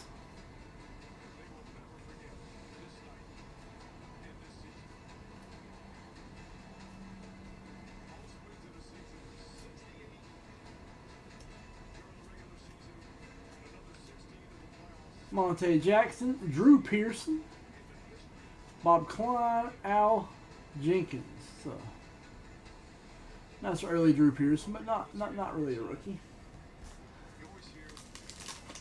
6. Got you. We'll open it right after this.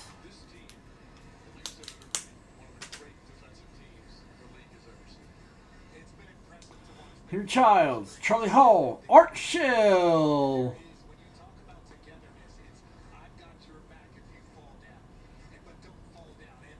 Art Shell, good looking Art Shell. John Dutton, you may recognize him from the Dutton Ranch in Yellowstone. That's right. AJ DeHue, Chuck Muncie. Hey, look at this blonde bomber, Terry Bradshaw, right here. 78, Terry Bradshaw.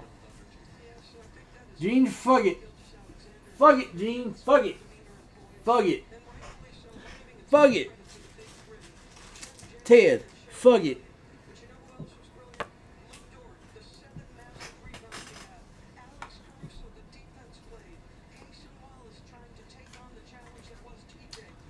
Fug it. Fug it.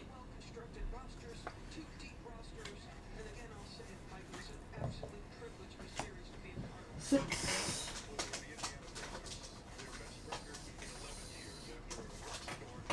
Here we go.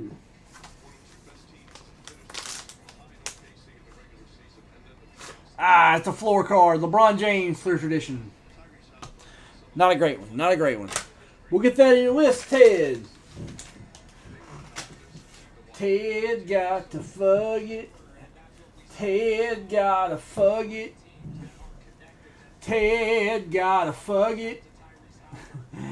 Ted got to fug it.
go. Chef with a fugget.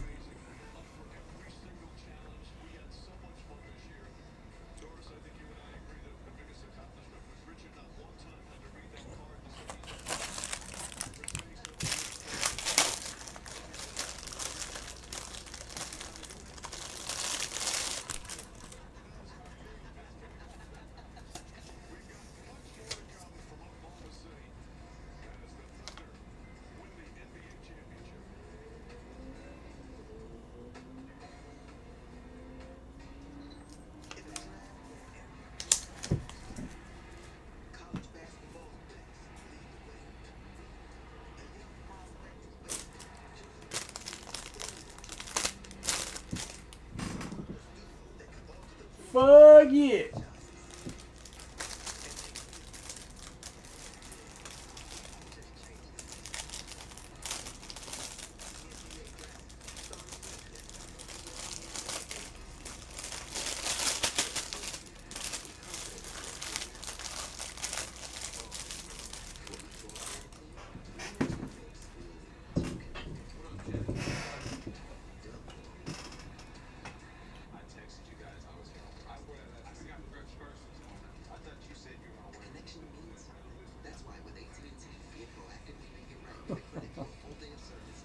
Sounds like a great night for you.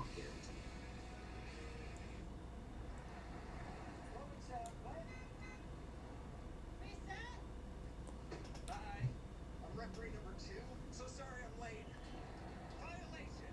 Red card and cut. I can do it again. Oh, we got it. So this is your car, huh? Yeah. Bye, guys. How much are we paying this guy?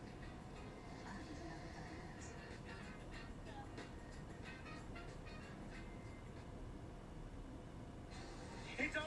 This season is over. Steelers are the first team to be 20 out over these inhabitants and lose 40 in a row. They're never gonna win another fucking game. That is just their own fucking goddamn motherfucking goddamn son of a bitch. They're never gonna win a game. They're not even gonna be close. Everything's a blowout. Montage is coming. Everyone's montage. They're gonna have 99 runs a game now. When it's never gonna fucking. The Rockies are gonna face that already again. It's over. This season is Frank. Told not to, I did it anyway. Yes, behaving. who's ready for summer, baby? Yeah.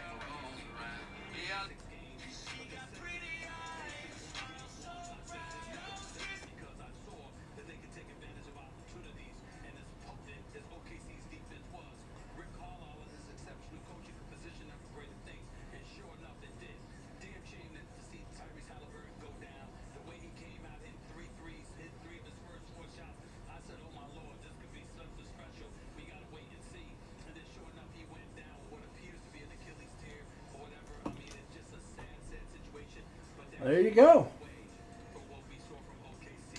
Nobody cares, Stephen A.